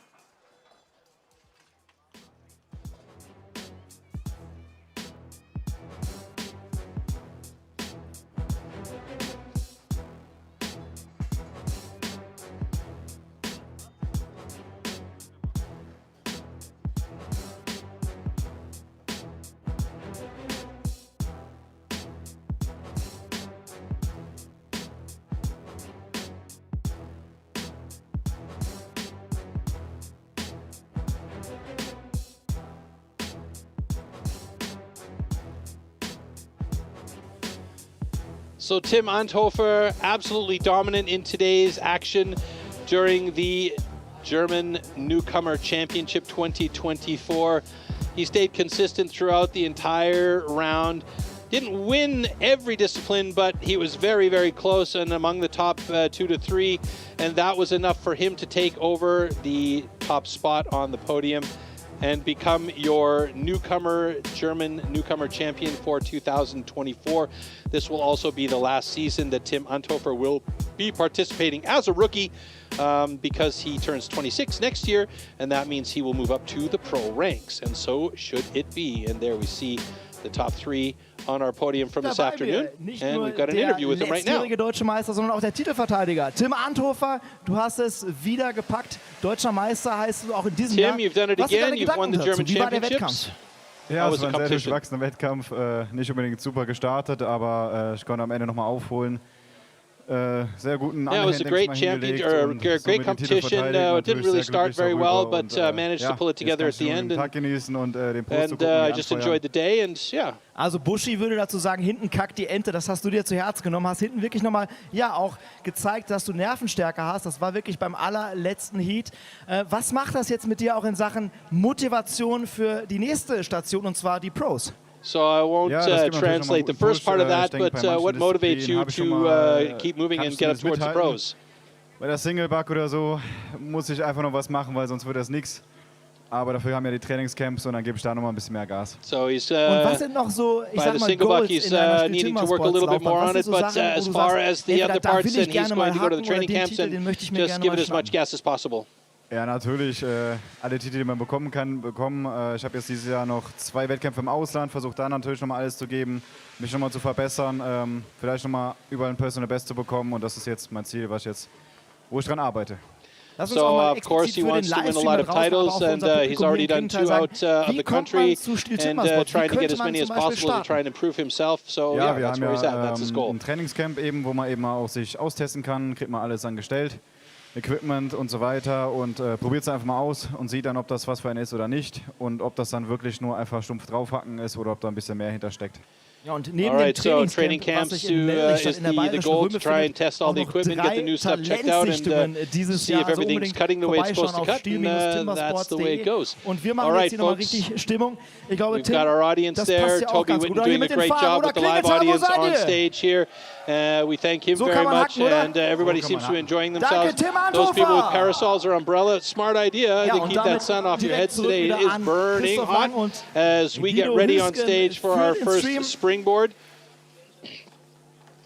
All right, so among the things that our athletes are fighting for today in this competition and trying to get to the hot saw and finally be on that top hot spot of the podium is a chance to go to the World Championship in Toulouse in France in November. Now, if you want to get involved in the conversation, of course you can. There you see on the bottom left-hand side of your screen, #KissMyAxe. And as far as that's concerned, it's always fun to see people's reactions to the events on stage here and the kinds of things that they think are going on as the stage gets prepared in the background. And as I said, Toulouse in France is going to be where we're holding the World Championships this year. And that's part of the reason why we're here today in the German Championships, is to try and gain points and, of course, position so that one of our athletes will be able to represent Germany at the World Championships in Toulouse. And some of the things that we can expect to see in Toulouse is a lot of action. So let's take a look at what we can expect there in France.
right. So, yeah, you could still get tickets to that event in Toulouse, France. It is going to be fantastic. The World Championships is always a different animal. You've got the Team World Championships. You've got the individual World Championships as well. And that is where we really see all that preparation throughout the remainder of the season come to fruition. Now, not everybody from each European country can participate. It is based on a point system. And that is also one of the reasons why our athletes are fighting so hard here today, is to try and be among the top of the European rankings so they do qualify for the World Championships. So you can see here the European rankings are based on underhand chop, stock saw, single buck, standing block chop, and springboard and hot saw, of course. And right now we see that Ferry Svan and Red McNoll, Koen Martens, Armin Kugler, Glenn Pendlington, Björn Sonsteby, Brent Strubel, and Andrea Rossi are among the top 8. But after today's action here in Germany, it may well be that we see one of those guys at the bottom positions drop out. Andrea Rossi is on that bubble. So if we can see a guy like Danny Martin gain enough points here today, he could possibly push one of the bottom athletes out and be able to be there and represent Germany for the World Championships.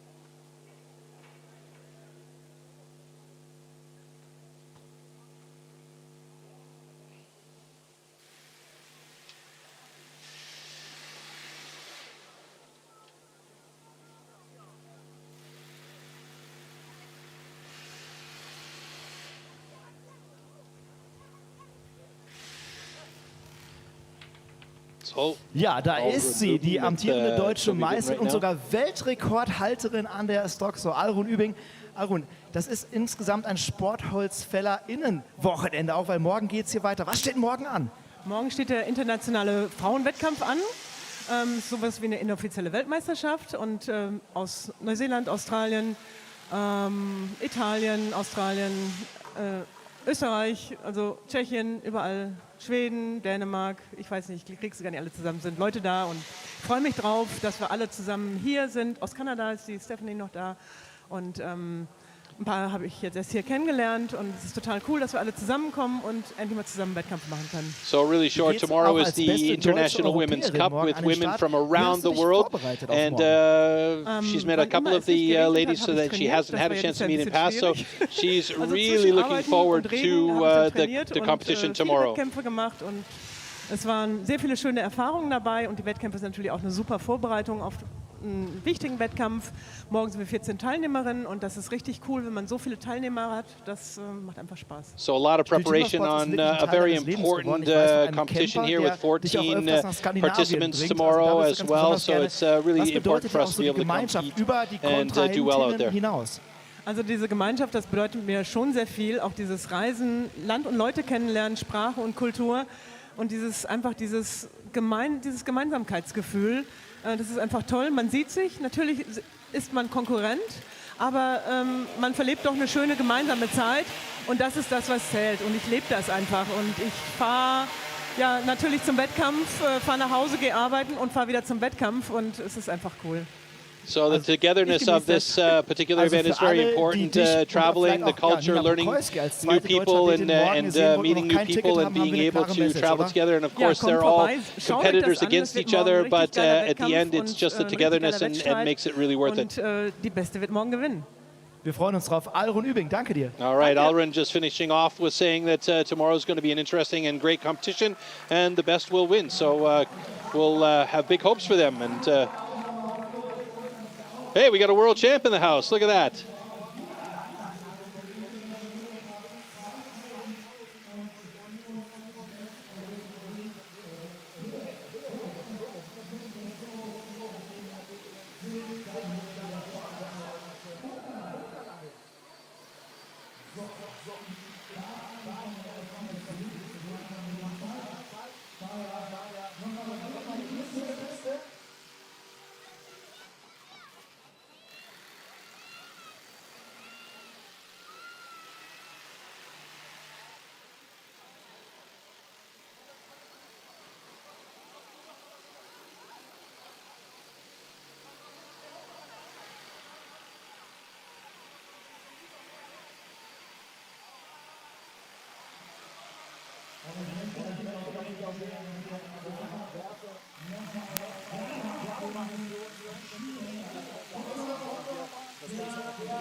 Yeah, 4 disciplines. You know, I think Denny Maher's probably going to be hard to beat. You know, you come out and cut a real good single buck there. So we all know his favourite discipline is the hot saw. So I think he's going to be ready to go for the hot saw. I think he'll be hard to beat.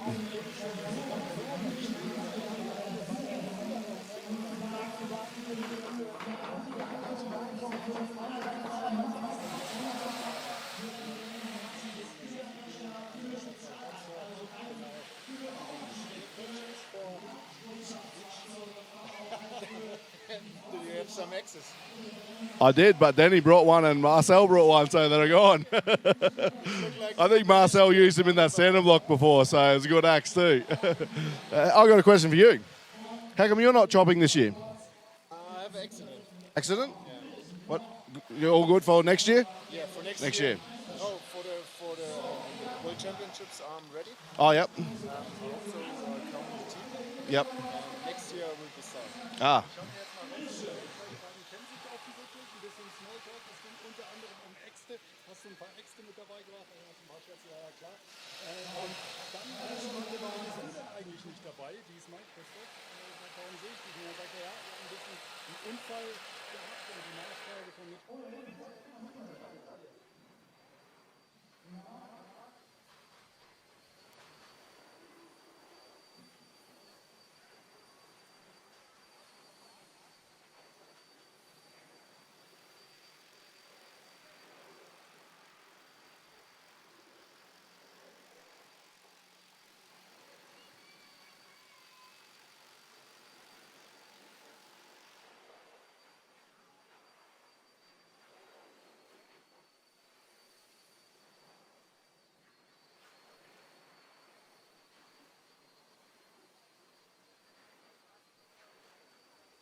Alrighty, so we're moving on to the next discipline, and that is Springboard. Springboard simulates the traditional way of felling trees, climbing up over thick roots.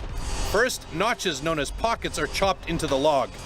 2 springboards are then anchored into these pockets. The athlete then climbs up to chop through a 27-centimeter thick block of wood in the fastest time possible.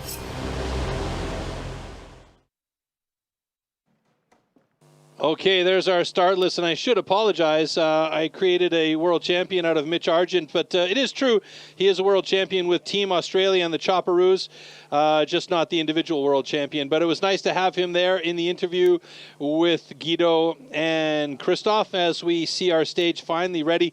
It does take a very long time to set up the stage for these standing or these springboards, otherwise known as trees. And our first heat, Andreas Auernhammer going up against Denny Fieldworth. Now, I mentioned earlier on here how difficult this discipline is to become good at. You have to cut a good pocket. You have to set a board, get on that board, cut a second good pocket, set that board, and then the real work starts. It's up at the top on cutting that top block. All this 2 meters up above the ground with a very sharp instrument in your hand. So everything has to come together just perfectly. And yeah, let's see if these guys can get this locked and loaded. Here is the last opportunity for our athletes to get ready. Points and make it to your the top timber. 6. Here we go. 3, 2, 1, go!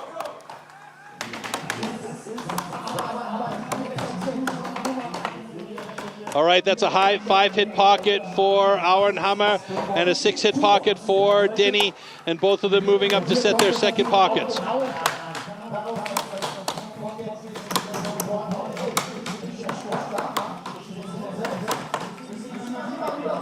Denny Fielwert with a 6-hit second pocket, and that's 6 hits and some housekeeping for Andreas Auenhammer, and both of them up on the top blocks now as they start to work up top to try and get that block cut from both sides. Now they're going to cut through on that first side for a little bit deeper than you would see on a normal standing block, and both of these boards are starting to sag a little bit, so they really want to make sure those teeth are biting in. Both of them are about dead even with the floor, which is good. That's like quite okay, but you want to have your feet at the back of the board in order to really push through the power, and otherwise you're using mostly your shoulders and your upper body to cut, and that's very tiring. And also with a hard block on top, you're not getting as much work done with less energy, so it's really, really hard work. So right now you can see both these guys, Andreas Auenhammer, Denny Fielwert, at about the 115 mark. Denny Fielwert on the second side of his block now.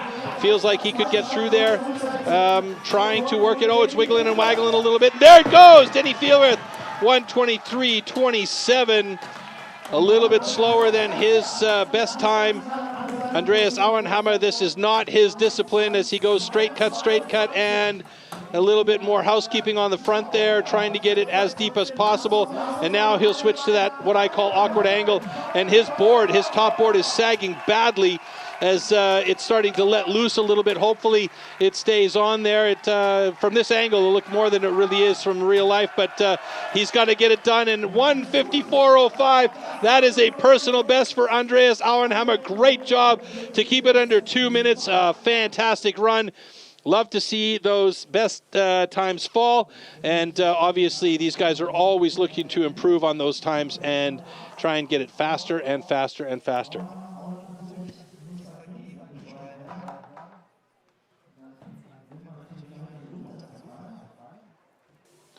So Denny Fielwert with 1:23.08. Leighton, both cuts are good. And Andreas Auenhammer with a 1:53.76. Good job by both of these guys. And our crew will come out to quickly clean up or remove the springboards from these two gentlemen. And that is a ton of work up top. So let's take a look at setting these pockets. So you can see the guidelines that are there, but the guidelines are really just a suggestion in some cases. Here's the board from Fielwert as he gets up there on that first board. Now he's got to pull the axe out and set that second board. They both had first pockets that were about 5-6 hits. The second pockets were around 7 hits, I believe. I tried to count as best I could, but not a math guy. Denny Fielwert's feeling confident with that. Little piece hanging there that could cause problems for him. And on the top here, it's really about trying to get your footing on that board so you can really step onto the back of the board. Now here that angle looks a little bit rough, but actually it wasn't that bad. And here's that last driver from Denny. You just got to be real careful that you're not twisting that axe as you cut through, because you might get a DQ for wrenching. But both guys got good cuts, so we're safe and moving on to the next heat, heat number 2 with Thomas Hofbauer and Nils Müller.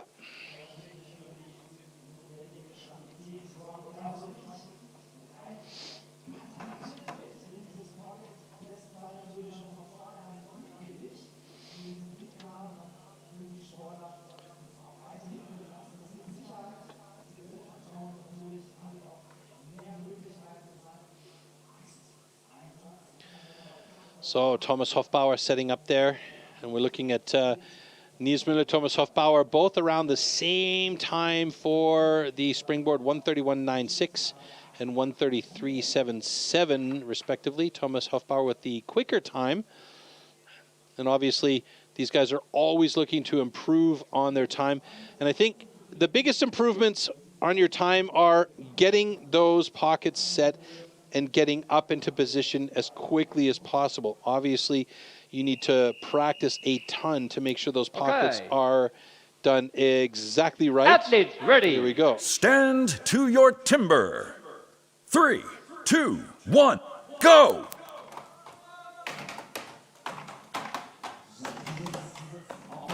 That's a 4-hit pocket for Thomas Hofbauer.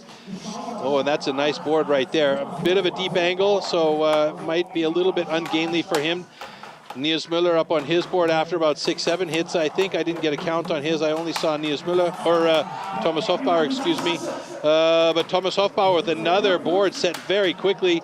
as he gingerly checks it. He's got a bit of sag, but it looks not too bad, and he feels confident enough to put his back foot close to the back end of the board, and that bodes well for him. So now he's got to do the work on the top there. Niels Müller working to get that second board in place, but he seems to be struggling a little bit. Did he do enough house cleaning in there? It seems like he's okay with it as he gets up onto that second board. Is he confident with the position of his board? Hofbauer right now looking pretty good, but he's not putting as much power into those drivers as I think he probably feels he should, or I feel he should at least.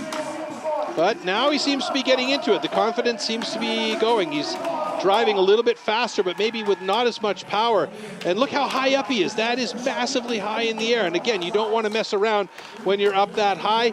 Coming to the 100 or 115 mark now as he switches to the awkward angle on the other side. And meanwhile, Niels Müller still working on that first side of his block.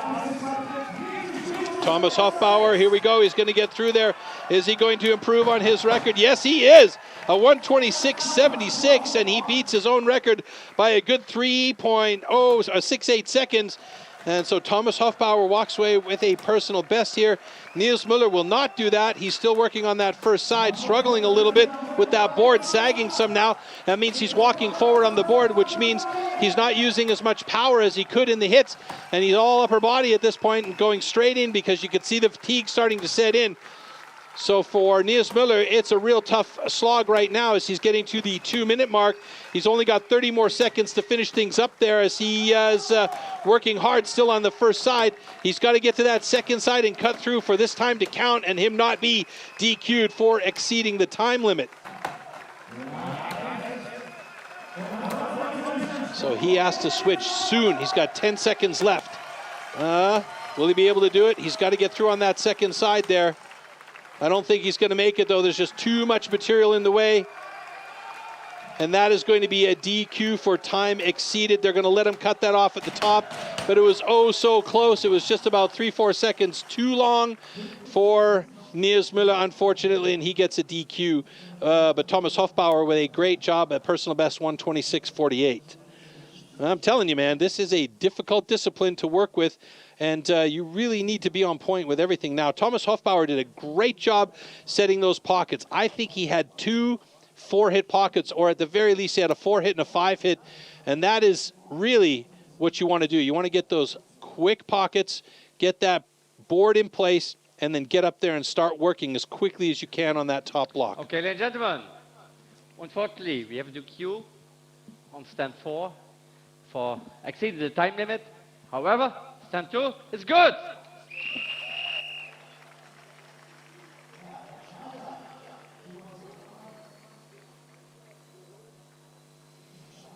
All right, so we're going to take a look back at the slow-mos there, and you can see how Thomas Hofbauer set that block on top here. Watch this. That's 2, that's 3, and 1 more, that's 4, and then he sets that board in place. Not a lot of space for that toe or that tooth in the board, but it worked for him as he gets up on to the board and starts to set that second pocket. And I do believe that second pocket was also 4, maybe 5 hits. And this was a great job by Thomas to get up there. And he took a quick look back at the board to make sure he could place his back foot out there. And you can see everything is wiggling up there. You've got so much movement up there. It's a confidence killer if you just don't feel like you're set to go. And here it was a couple of sets for Niels Müller, but really for Thomas it was just getting up there. And I think he started to feel confident about 3/4 of the way into the front cut, and then started to hit with a little bit more power, a little bit more pace, and then switched over to the backside. And here our last 2 drivers to get that block off the top. It looks like he was almost there and decided, oh no, I need 1 more, and he repositioned his hands. And we are going to hear from Thomas Hofbauer now, who is down on stage with Toby Witten. Ja, wenn einer genau weiß, worauf es ankommt beim Springboard, dann ist das Thomas Hofbauer. Worauf kommt es denn nun an bei dieser Königsdisziplin? Ja, ganz wichtig sind auf jeden Fall die Pockets. Also je weniger Schläge man da braucht, desto früher ist man um. Super important in the pockets. The fewer hits you need, the better it is. Und jetzt war es gerade so, offizielle, neue, bestätigte, persönliche Bestzeit. Ich habe trotzdem so ein kleines Kopfschütteln vernommen. Ich mache jetzt mal die Analyse. Du bist einfach heiß wie Frittenfett, oder? Ja, genau. Also ich habe das zweite Pocket ein bisschen zu hoch angesetzt. Habe dadurch ein bisschen einen schlechteren Winkel gehabt. Somit So wir he set natürlich noch that second wesentlich besser pocket a in little Zeit bit bringen too werden. high, Hopp so mit he einem had a bisschen bad angle verlängert, for the aber top block, ist and ganz that meant okay. that Aber he trotzdem auch nach couldn't cut deinem as cleanly Dafürhalten as he noch wanted alles to on drin the top heute bei der block. Deutschen Meisterschaft, oder? Ja, ich hoffe, dass noch ein bisschen was geht, weil war ein schwieriger Start, aber ich habe gut aufgeholt und ich freue mich, wenn es weitergeht. Wir sagen danke, viel So it was a Erfolg. tough Thomas start, Hoffbauer. but he's happy that he's got the time he's got, and he hopes that he's got enough to get into the top 6. So Thomas Hoffbauer, a great time, 126.48, just behind Denny Vielwert with a 123.08, and we still have 2 more heats to go. The stage being reset by our crew down there, and again, a lot of things happening to reset that stage, so we're going to need to give them time. The main stands will stay in position, and the only thing that will change are the blocks on top as they'll be rebored or re-drilled into place.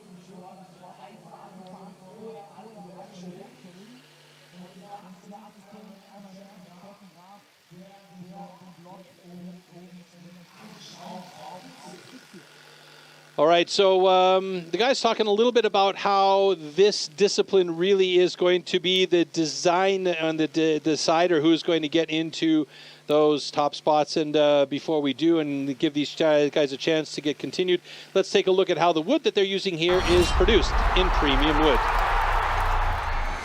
STIHL Timbersports is an international extreme sports competition series featuring 6 disciplines: 3 chopping and 3 sawing. We have a premier competition, we need premier wood.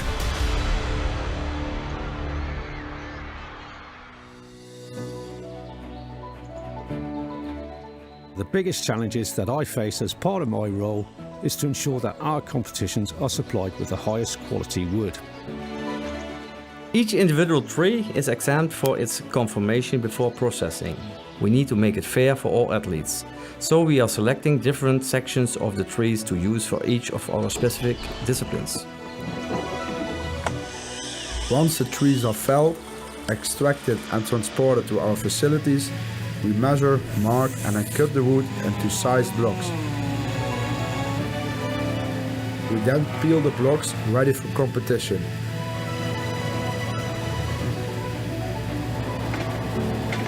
After careful selection, the blocks then leave our yard and are distributed internationally to our STIHL Timbersports competitions.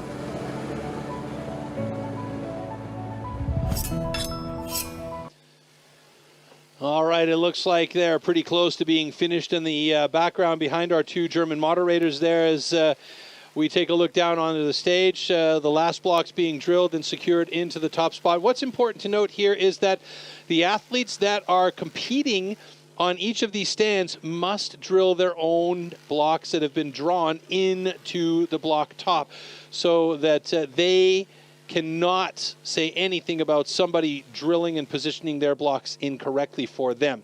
They can place the block, they can drill it into place, they're given the correct amount of screws. Everybody has the same screws, and they set them up at the top there.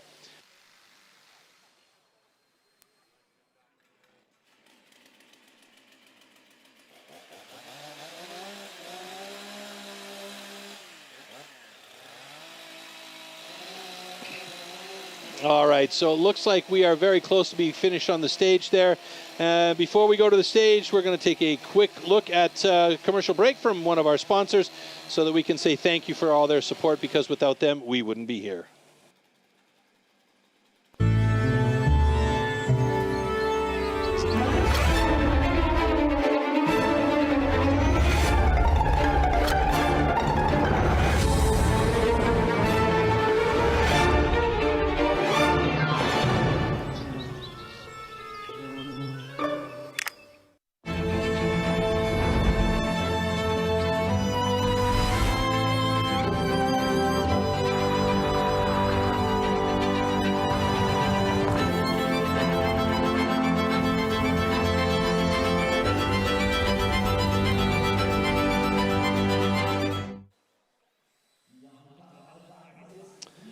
All right, Springboard heat number 3 of 4, and that is now with Stefan Odvarka going up against Denny Martin. So Denny Martin, a personal best 104.03.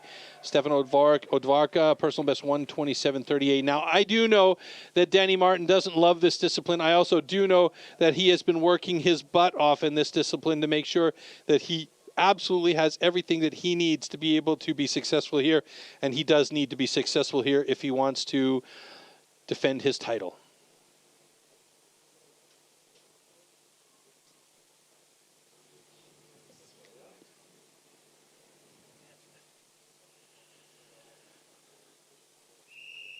All right, there's the whistle. Okay. That's our warning for start. Here we go. Athletes ready. Stand to your timber. 3, 2, 1, go!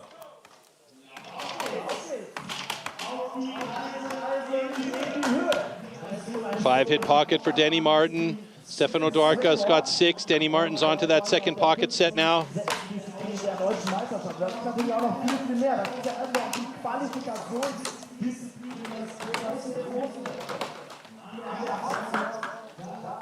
That's already 8 hits for Denny Martin on that second pocket. Stefano Dwarka, he's at 7 hits, so he's catching up for Denny Martin. Denny Martin sets that second board and moves up Stefano Dwarka on his second board now. Both of the boards looking very good. Stefano Dwarka looking very positive on the backside of his board with his foot. Denny Martin, he's stepped in a little bit off that backside, but Denny Martin's got a lot of power in that upper body, so Stefano Dwarka has got to work off those hips and that back leg, which he seems to be doing very well with his springboard.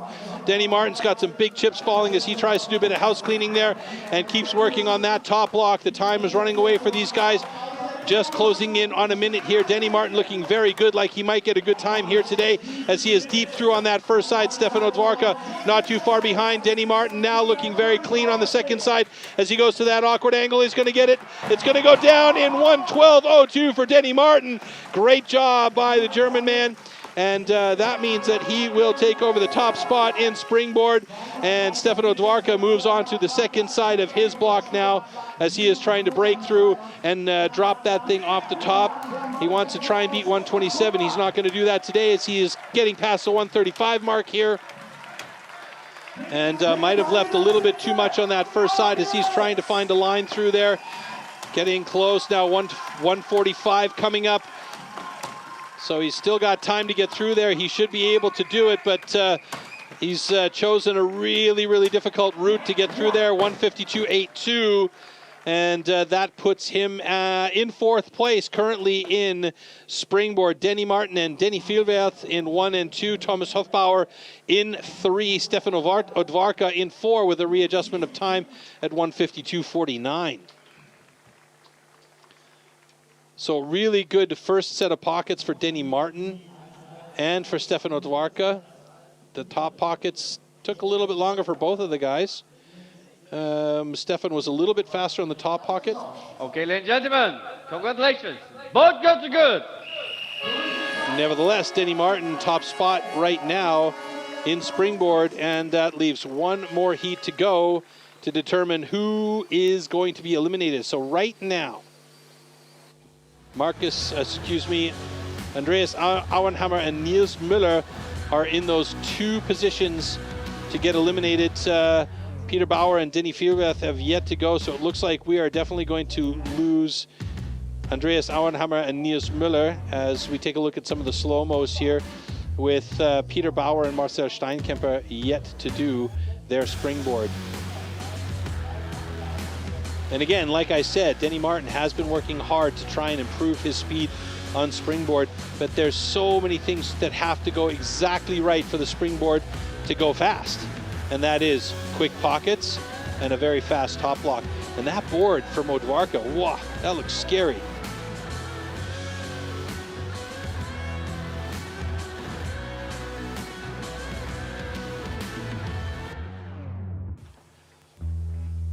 That was some subdued celebration by Denny Martin. He knows that he can do better. He knows he wants to do better on that discipline. And as I said, an incredibly difficult discipline to become good at.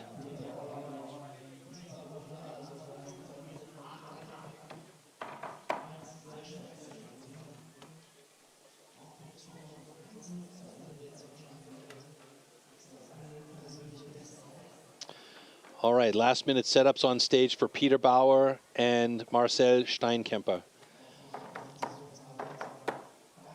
A couple of big boys, and very often the bigger the boy, the more difficult the springboard is, because you have to be on point with setting those pockets and positioning your board. If that board even has a chance of slipping out and you're a bigger boy, that means that you've got to work harder to make sure it gets in there solidly.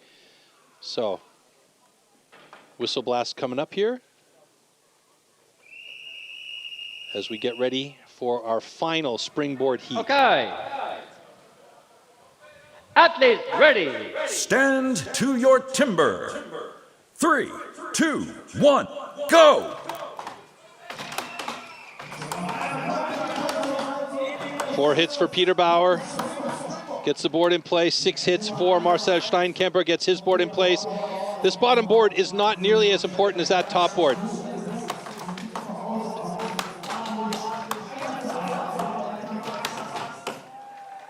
Five hits for Peter. A little bit of house cleaning there. Marcel Steinkemper, that's a 6-hit pocket on board number 2. Gets a board place. Peter Bauer, a little bit of a ginger test on the board, and he's got it in place. Marcel Steinkemper on top of his board as well, and they both start roughly at the same time on that top board, or on that top block. 45 seconds has now come and gone for both of these guys on the top block. Could we see some good times for both of them here? Both boards are starting to sag ever so slightly, and both of the guys are stepping in closer to the middle end of the board than at the end. Peter Bauer looking very good as he is deep on his first side. I don't see the angle for Steinkemper's first side, but I don't think Peter Bauer is going to be long before he switches. And no, he switches over to his second side now, just passing the 1 minute 10 second mark. Steinkemper still on his first side, wants to go deeper to make sure that he has the least amount of work to do on the second side. He switches over to his second side. Meanwhile, Peter Bauer 1:20.23, and that's a good position for him in second place, holding on to second overall. And Steinkemper, he's got third overall right now as that block dropped at 1:27.21. Great job by both of these guys to have a fantastic finish here. Denny Martin still holding on to the top spot, but Peter Bauer and Marcel Steinkemper definitely still in the mix, not that far off pace. Good job. So Denny Martin still with the fastest time, 1:11.74. Peter Bauer the second fastest time with 1:19.98. Denny Fieldbert's really good time for him with 1:23.08, and Marcel Steinkemper down a couple of notches in fifth place with a 1:27.21. Congratulations, both cuts are good. So both cuts are good for these guys, and a couple of big power hitters doing a great job up top. And again, it comes down to getting those pockets set very quickly, feeling confident on that top board, and then just going for it. You can see here, Peter Bauer and Marcel Steinkemper both hitting 5-hit pockets for the bottom. Marcel a little bit more on that top, and Peter Bauer had a 5-hit pocket on the top as well, I believe, if I can recall correctly. And this is where it was just a little bit of house cleaning, and then he got his board in place and started to work up top.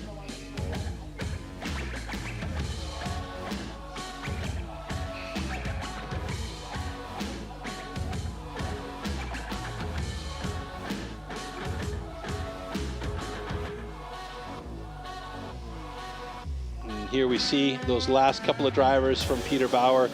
You can see how accurate those hits are. Such a great job from such a great timber sports athlete and absolute legend in the sport. And meanwhile, this man here, he's going to be a legend in time, but he needs that time, and it will come.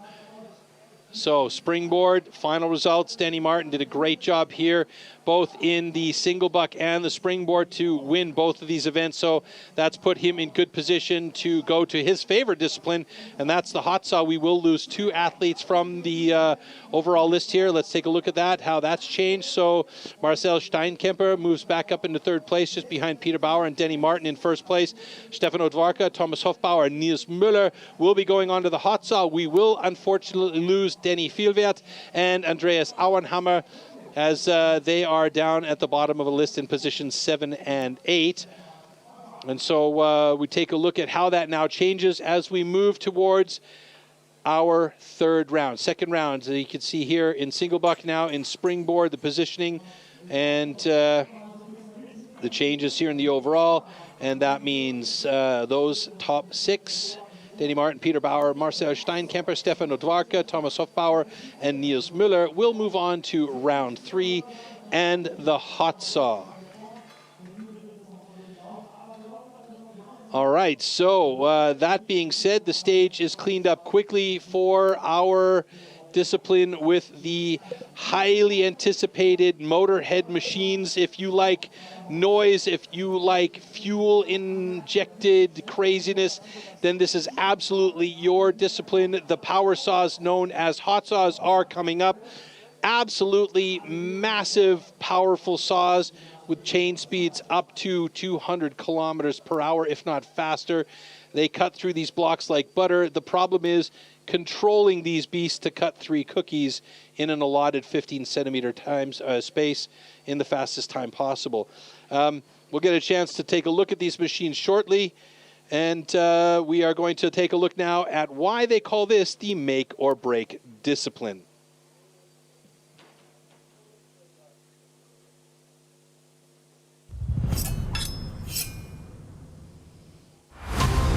This is the one and only discipline where the athletes are alone on stage. Yeah, probably the most important event, but yeah, also the most frustrating. These saws are so incredibly powerful and dangerous. Usually the hot saw is the slider. Hot saw, hot saw.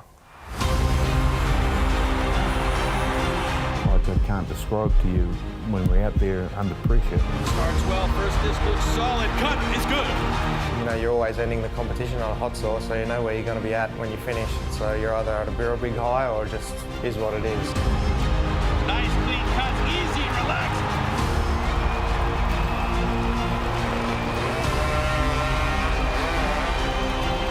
Hot saw is a love-hate for me. I honestly don't get that much enjoyment out of it. I'm not a motorhead. I swallow my pills and eat it. Once the competition comes, anything can happen. Oh no, a false start by Sterling Hart. What a disaster. Yeah, it was a disappointment for me. Happens though, it's part of competing. I saw there was 3 good discs there, but then they let that nose come right up underneath the crossover line. Fortunately, a disqualification. It all relies on the hot saw. It went good up until the hot saw. I disqualified, I cut across the line. Yeah, there was a bit of interference, I feel like, in a big pressure situation, you know.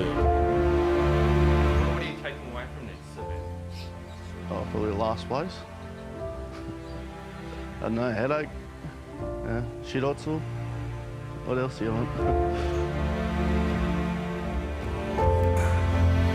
If you have bad luck or if you did wrong, it's part, just your experience. Oh my goodness, what an absolute disaster, the chain came off.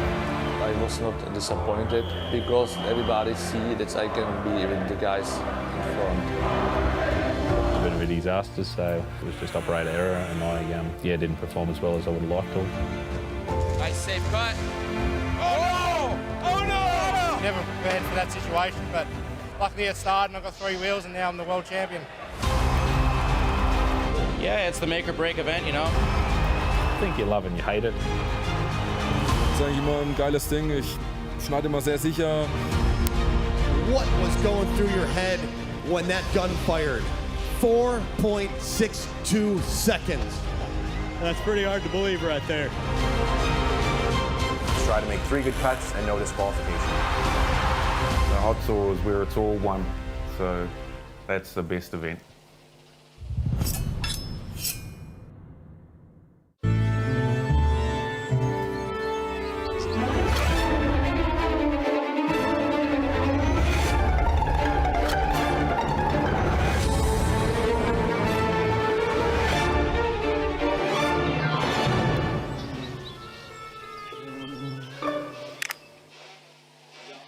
Well, you can hear in the background the hot saw is being warmed up, and as you saw from that piece about the maker or breaker, the hot saw is sometimes the determining factor for these athletes, and you can see is Toby Witten in the background there with the headphones on to protect his ears, and these saws are, like you heard during that clip, incredibly dangerous and powerful. Auch erleben werden. Thomas Hofbauer, Nils Müller. This is not going to be a quiet discipline either. And now, normally in the past, we've had one single hot saw Sawyer on stage at a time, but for this particular time, we'll, and for the last little while, we've had 2 athletes on stage. Final preparations for these very finicky saws are underway here. Now, Danny Martin always is very, very strong with this discipline. He feels good in this discipline. He feels solid in this discipline. This is a discipline where he has held the world record.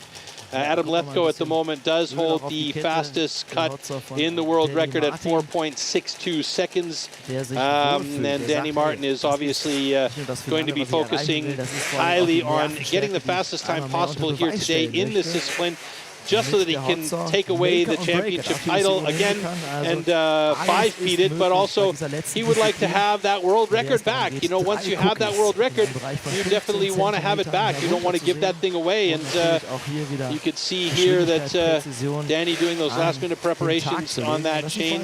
He's got a big, powerful motor there. I've actually had that saw in my hand before. It is heavy, and you can imagine if that heavy 35-kilogram saw is running, the saw is spinning, the motor's spinning, there's centrifugal force at play, and then you've got to control that saw and get 3 cookies on the deck without making a mistake. There's just a ton of stuff going on here, and you always have the risk that the chain could come off or something could happen. You get a false start.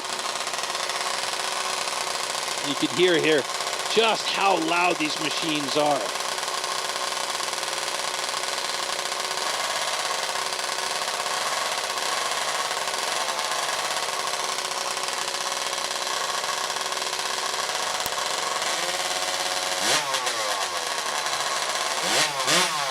Sounds like a motorcycle, doesn't it? Yeah, that's basically what you're dealing with there.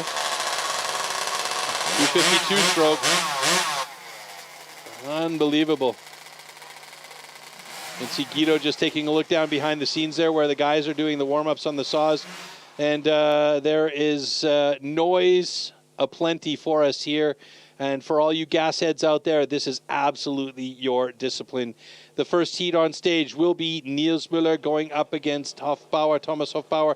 This does go in reverse order of the previous standings. So we'll see Marcel Steinkemper, Peter Bauer, and Danny Martin as the last 3 athletes out. And Marcel Steinkemper will be battling against Stefano Dwarka, Peter Bauer against Danny Martin. And we're going to take a look at now the official tool and discipline of the hot saw.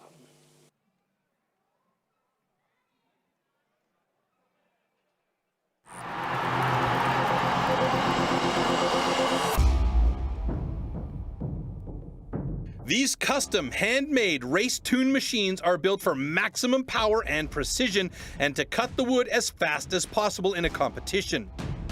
They are built with a 60 to 80 horsepower single-cylinder 2-stroke engine, often taken from a snowmobile or high-powered motorbike. The hot saw can weigh up to 30 kilograms and its chain rotates at over 250 kilometers an hour. The cost of a competition hot saw used in STIHL Timbersports is upward of 6,000 euros.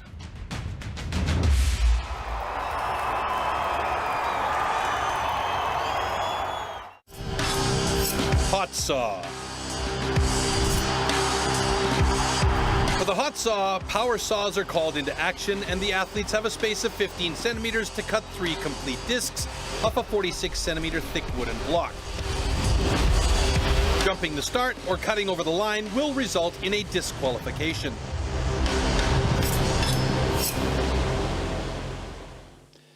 So as mentioned, Niels Müller going up against Thomas Hofbauer, Stefano Dwarka against Marcel Steinkemper, then Peter Bauer against Danny Martin. Danny Martin is definitely his discipline.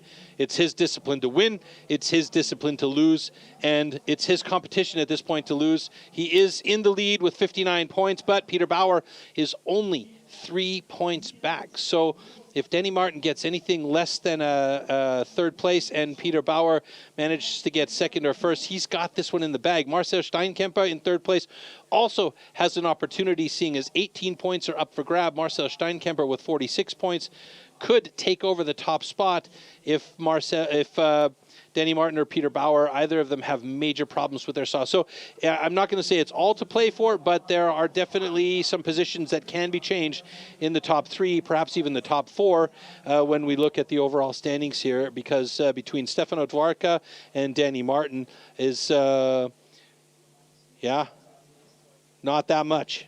42, 46, 56, and 59. So realistically speaking, it's among the top 3 mathematically. And yeah, it's about now seeing who's going to take on that 3rd position in the overall standings here today.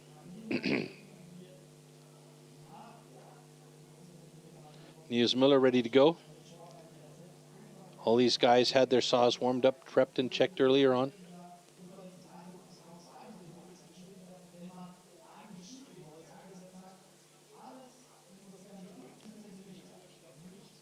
Just waiting for Thomas Hofbauer to come out on stage.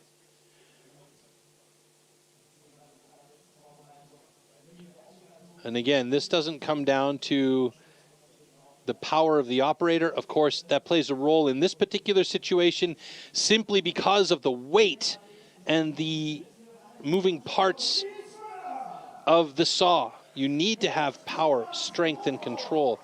But you also need to know your machine. And you've only got 15 centimeters to cut 3 good cookies. So small mistakes create big problems.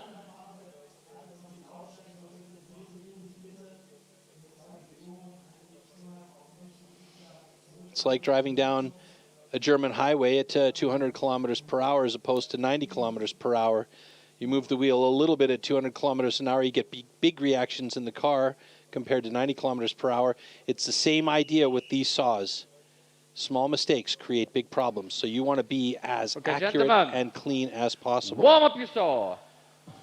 And of course, our cameraman on stage absolutely putting their lives at risk during this event here as the guys get to warm up their saw. Now the difference here between warming the saws up for the hot saw and warming the saws up for the stock saw is that the stock saw is a warm or hot start, and this is a, let's call it a cold start, yeah? Le Mans start. Run to the saw, start it up.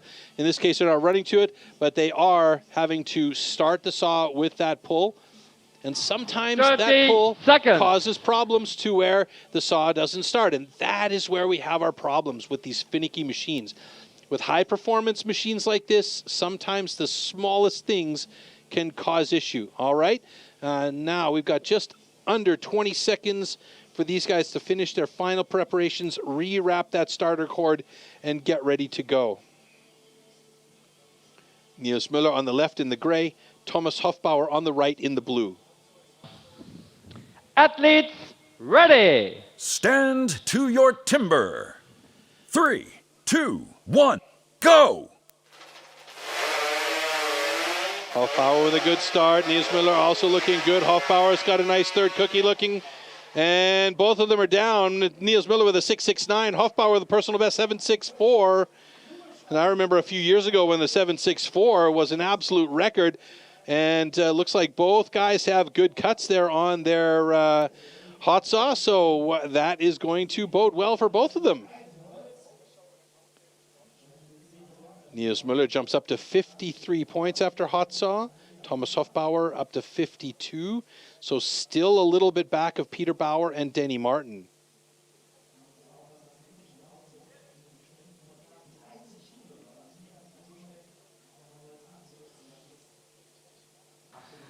Okay, ladies and gentlemen, congratulations. Both cuts are good.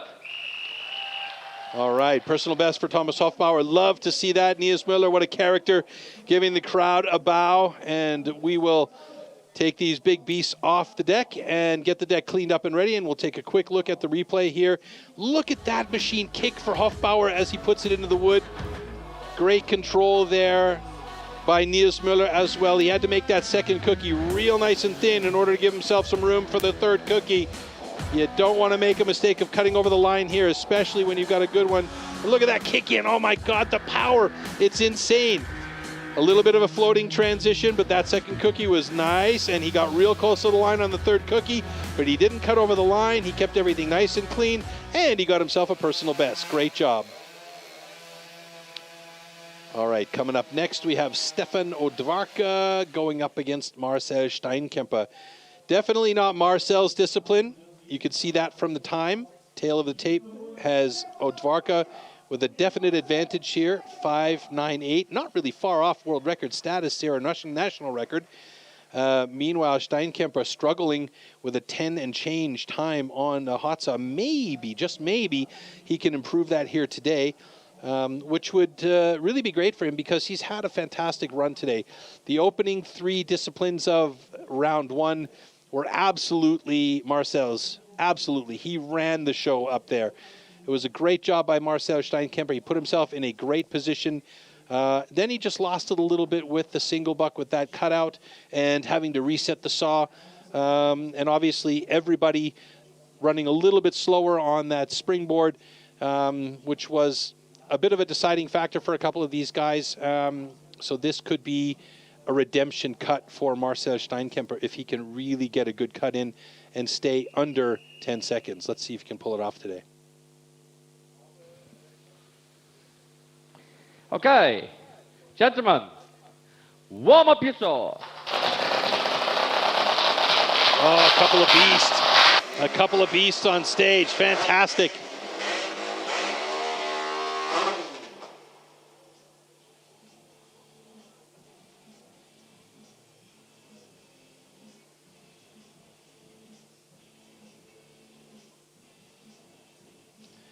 So warming up these saws is really all about getting the motor, and in particular that spark plug hot 30 seconds. So that when you do pull that drawstring or that starter cord, that everything starts up and is nice and warm, but not overheated. You don't want that thing overheated. So it's really, it's a play of being precise about how you warm up the saw, not overdoing it, but getting it to a point where you're ready to go. And these guys are almost all wearing spiked shoes as well, because you need that grip on that floor with that saw in your hand. It's insane. Here we go. Stand Heat to number your 2, timber. Stefano Dwarka, Marcel Steinkemper. 3, 2, 1, go!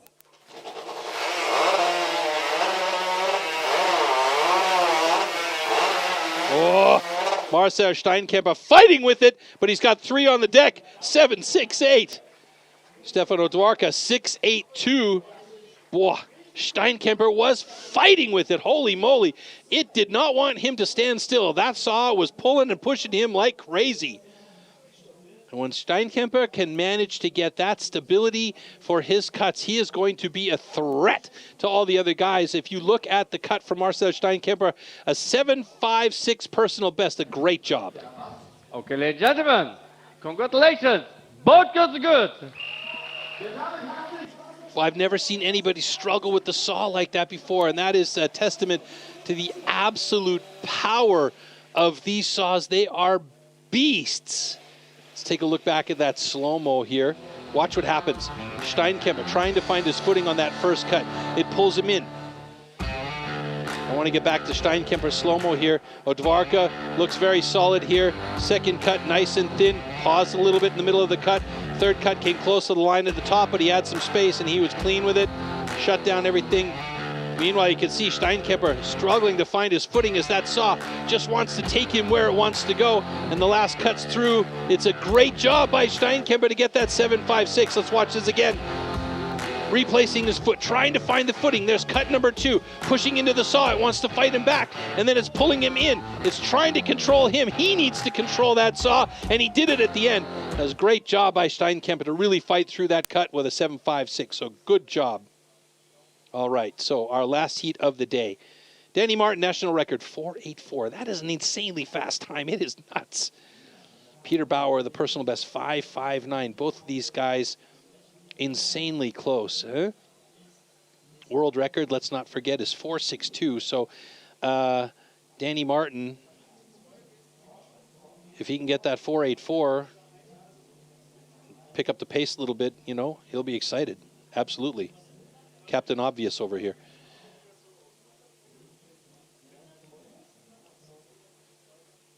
Again, this is the last heat of the day. Will it be Peter Bauer on top, or will Danny Martin manage to hold off the push from Peter Bauer? I mean, 4, 3, 2, 1, it's 3 points difference between the guys. Peter Bauer, 56, he hasn't cut yet. Stefano Dvorka just cut, he's got 57. Marcel Steinkemper just cut, he's got 58. Danny Martin's about to cut, he's got 59 points. Danny Martin just needs to have a clean cut here. He doesn't need to race this, but you know he's going to be pushing, which risks possible DQ for a mistake or something. Or a very slow time for whatever reason. So he's got to make the decision here of whether or not he wants to cut as fast as possible and go for a world record, which is very likely that he's going to try this. Then he risks losing that top spot to Peter Bauer, or will he just cut clean and confident like we know he can do in order to be able to have the points that he needs in order to win this? And that's really all he needs to do is clean cut.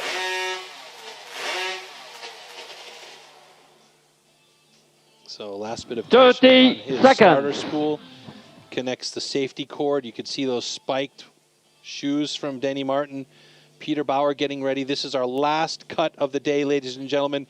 This one is for all the marbles. It's an either go for it situation or cut safe situation for both of these guys. Who is going to win it? Danny Martin or Peter Bauer? It's only 3 points difference between them right now. Athletes ready. Stand to your timber. 3, 2, 1, go!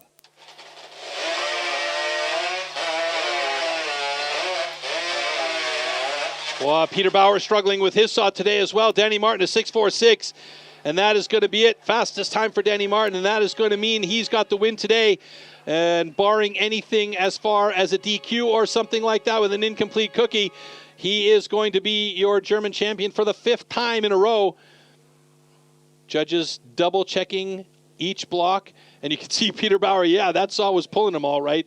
Peter Bauer had the same problem that Marcel Steinkemper had with his saw. It was just pulling and pushing him all over the place. But what a couple of absolute warriors out there today.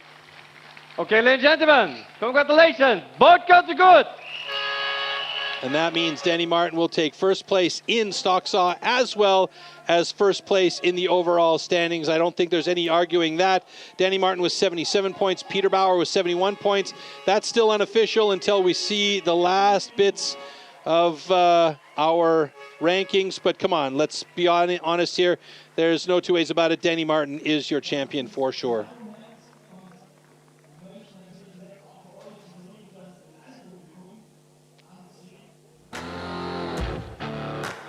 All right, so there you can see, and even Danny Martin was struggling with his back foot positioning to make sure that he had stability. He replaced and reset a couple of times there. He hung a little bit on that upcut. We've seen that transition much cleaner by Danny Martin. Oh my God, look how close it was to that top line as he came through that cut. Jesus, that could have been close. Peter Bauer, nice start for him. He didn't even hover. He went straight into the cut, had a bit of angle, left himself some space. Nice thin cookie on that upcut, got that nose a little bit lost inside. Thick one for the last one, but he had space and he was clean with it and pretty happy with that. So he'll take the silver medal today with a very, very nice effort. But Danny Martin knew it right away. He had 3 cookies on the deck, and that means he wins the hot saw here. Danny Martin in first place, Peter Bauer in second, Nils Müller in third place, Stefano Dvorka fourth, Marcel Steinkemper fifth in the hot saw with a personal best, and Thomas Hofbauer sixth in the hot saw with a personal best. Good to see those personal bests go, especially for Marcel. Final results, there we see it. Danny Martin on top with 77 points, Peter Bauer 6 points back in second place, and Marcel Steinkemper in third place on the podium with the bronze with 52 points. So well done, and that is your podium today. Great job by all the guys, and we're going to go down and hear from Danny Martin right now.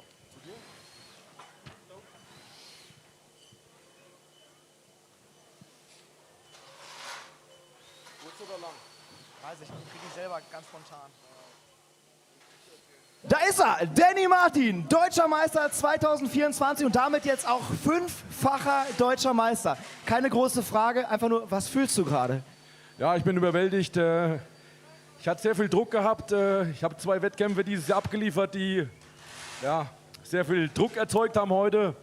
Und auch jetzt an der Hot Saw gesehen, ich war 3 Jahre ungeschlagen in der Hotsaw, weltgefürchtet, zweimal auf der Weltmeisterschaft gewonnen, die Disziplin. Und jetzt auch wieder ein bisschen gestruggelt und ja, am letzten Schnitt zielen müssen. So short and sweet, Danny Martin overwhelmed by today's action. He was struggling in the first 3 disciplines where he was getting a lot of attack from behind. He was always solid in the hot saw. He won the hot saw at World Championships, and you know, he really felt under pressure today. And yeah, his win is really important. It's the 5th time for him, so there's a lot of emotions. Und jetzt hinter mir steht eine nagelneue Säge, die noch nie auf dem Wettkampf war, aber ich habe ein sehr gutes Gefühl gehabt. An der Säge hat es jetzt nicht gelegen. Yeah, so we have a brand new saw for Danny Martin there. Nagelneue is meaning it's brand spanking new. So he had a good feeling and he used it in this competition, and so it's got its first legs under him in the competition, and it ran really well. So 22, 23, 24, so 22, 23, 24. 3 times in a row for him, so that is a hat trick and 5 times total. And we're going to see another star added to Danny Martin's jersey there today. So great job by Danny Martin winning it. Now he is the 5-time German champion, and a great job by him to come from, let's call it really what it was. He came from behind today. He was still in an okay position after round 1, but he really put the gas down in round 2 with the single buck and the springboard to make a massive difference, to get himself into a position where he only needed to cut safe in the hot saw, and he did cut safe. He didn't cut his fastest today, not by a long shot. He's about 2 seconds off his fastest by that mark, but the fact of the matter is that he cut safe and he did a good job.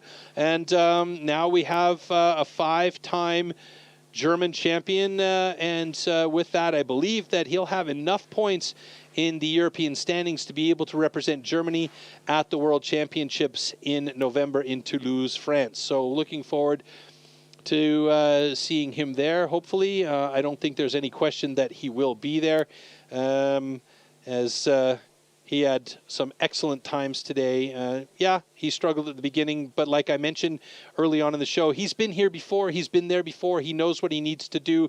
He didn't panic, he didn't lose his composure.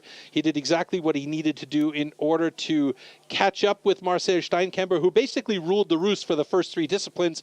And then one small mistake on the single buck by Marcel, and that was that. Danny had a great time and took over the show after that. And Marcel, had he not tabbed out on that single buck, it might have been a different story. It might have been closer when it came down to the hot saw.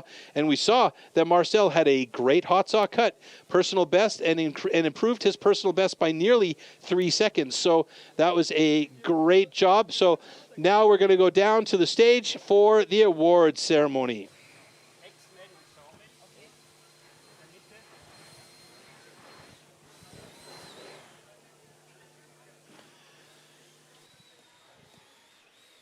So, wir sind wieder live, nicht nur hier in Klingenthal, sondern auch im Livestream. Und vor der Siegerehrung für die DM gibt es noch einen Sonderpreis, und zwar Best Sawman und Best X-Man presented by Bild. Und Sonderpreis, der wird natürlich All right, so before we get to our main award ceremony, we're going to hand over an award for the Best Sawman or Sawyer and the Best X-Man, and that is going to be...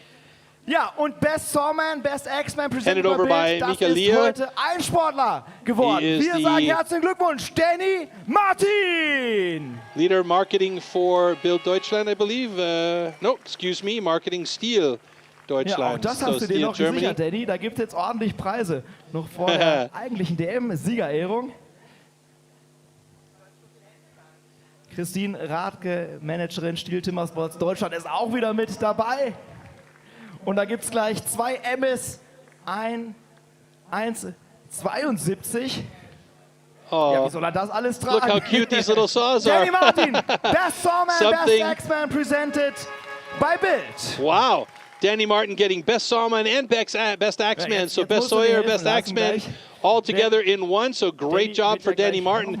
What a day for him today. So he gets a triple dose of prizes as he'll leave the stage with a plethora of toys to play with in the near future. And now we're going to get to our award ceremony for our top 3.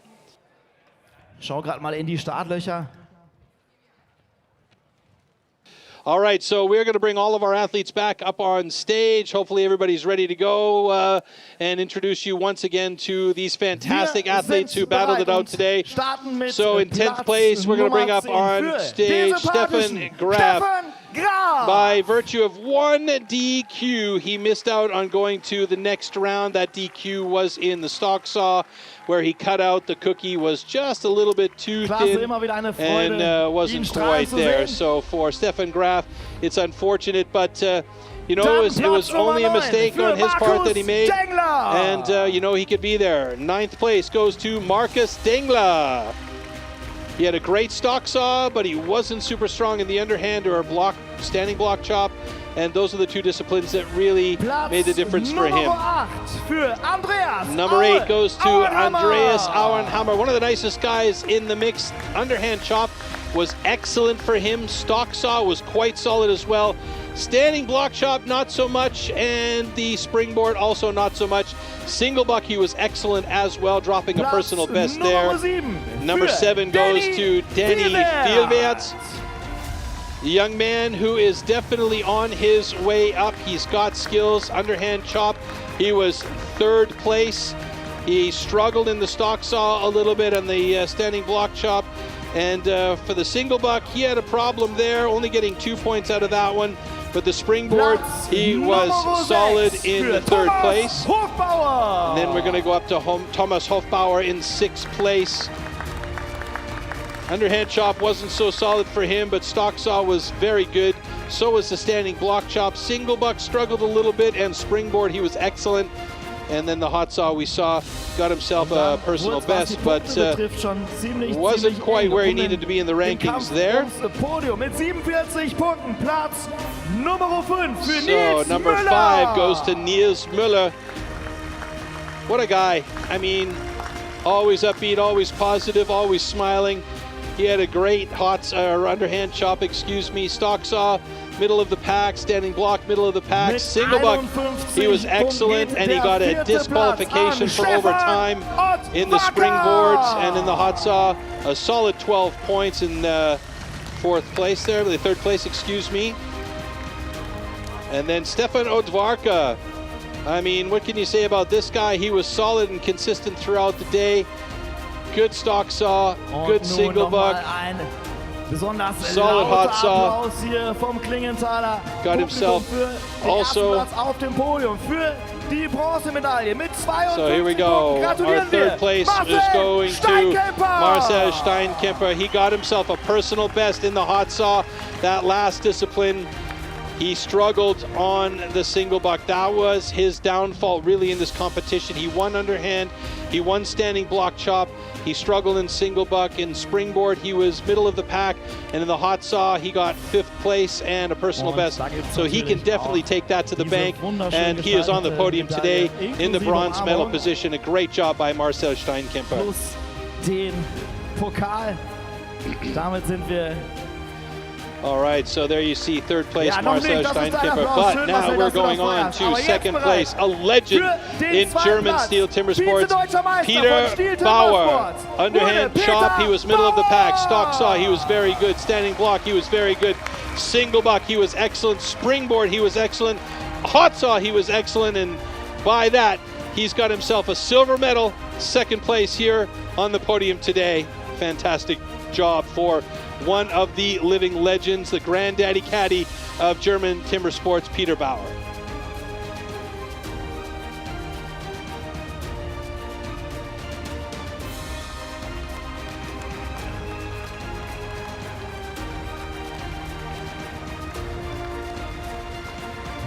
And finally, our 5-time German champion. Unbelievable. The guy is unbeatable, it seems. Danny Martin. He struggled to start things off in the day. Underhand chop, he was okay. Middle of the pack. Stock saw, same, which is normally a better discipline for him. Standing block, he was really good. Single buck, though, he was the best, and springboard, he was the best, and hot saw, he was the best, and he has taken it down in round 2 and 3. He kept his cool, he kept his calm, he had his fans behind him, and he is now the 5-time German champion. big congratulations go to Danny Martin with an absolutely phenomenal finish on the day. Pokal prangert. Das sind sie. Die 10-Athleten, die Platzierten. Und natürlich the bottles come up, and you can see immediately für die Sektdusche. the rest of the guys run away. Der Champagner ist es. Oh, fantastic. Marcel Steinkemper seems to have gotten the cheat code as he bangs that thing on the ground and goes for the big spray. A great job, and a big congratulations go out to Marcel Steinkemper, Peter Bauer, and Danny Martin. Your top 3 on the podium today as Danny Martin sends appreciations and thank yous out to the audience on hand. In der Sparkasse Vogtland Arena. Ich glaube, die Stimmung ist auch ganz oben. Noch richtig, richtig gut. Ich gebe noch einmal ab an den Livestream, an Christoph Lang, unseren Sportexperten und natürlich auch an The Voice, an Guido Hüsken und euch, liebes Publikum, möchte ich All right, so back up to our studio, Guido and Christoph, who has obviously done a fantastic job throughout the day in the beaming sunshine. Big congratulations to them for being able to get through there. And again, there is that hashtag that I love so much, Kiss My Axe. All right, so let's take a look now at the European ranking and how Germany fits into that overall ranking and where Danny Martin may or may not be sitting where we head towards the World Championship in Toulouse.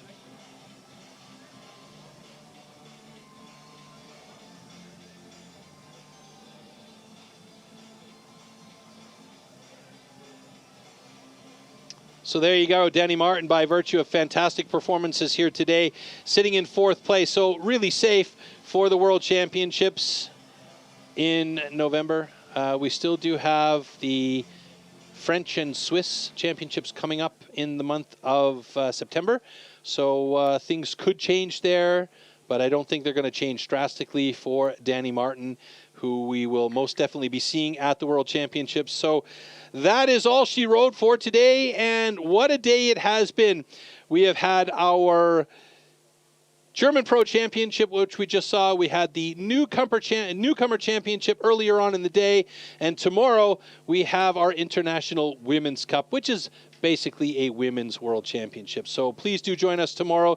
There's going to be lots of action still to come on Sunday. Don't go away. Thanks for joining us, everybody. I'm Troy Manning, signing off from beautiful Klingenthal. Ciao.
Ciao.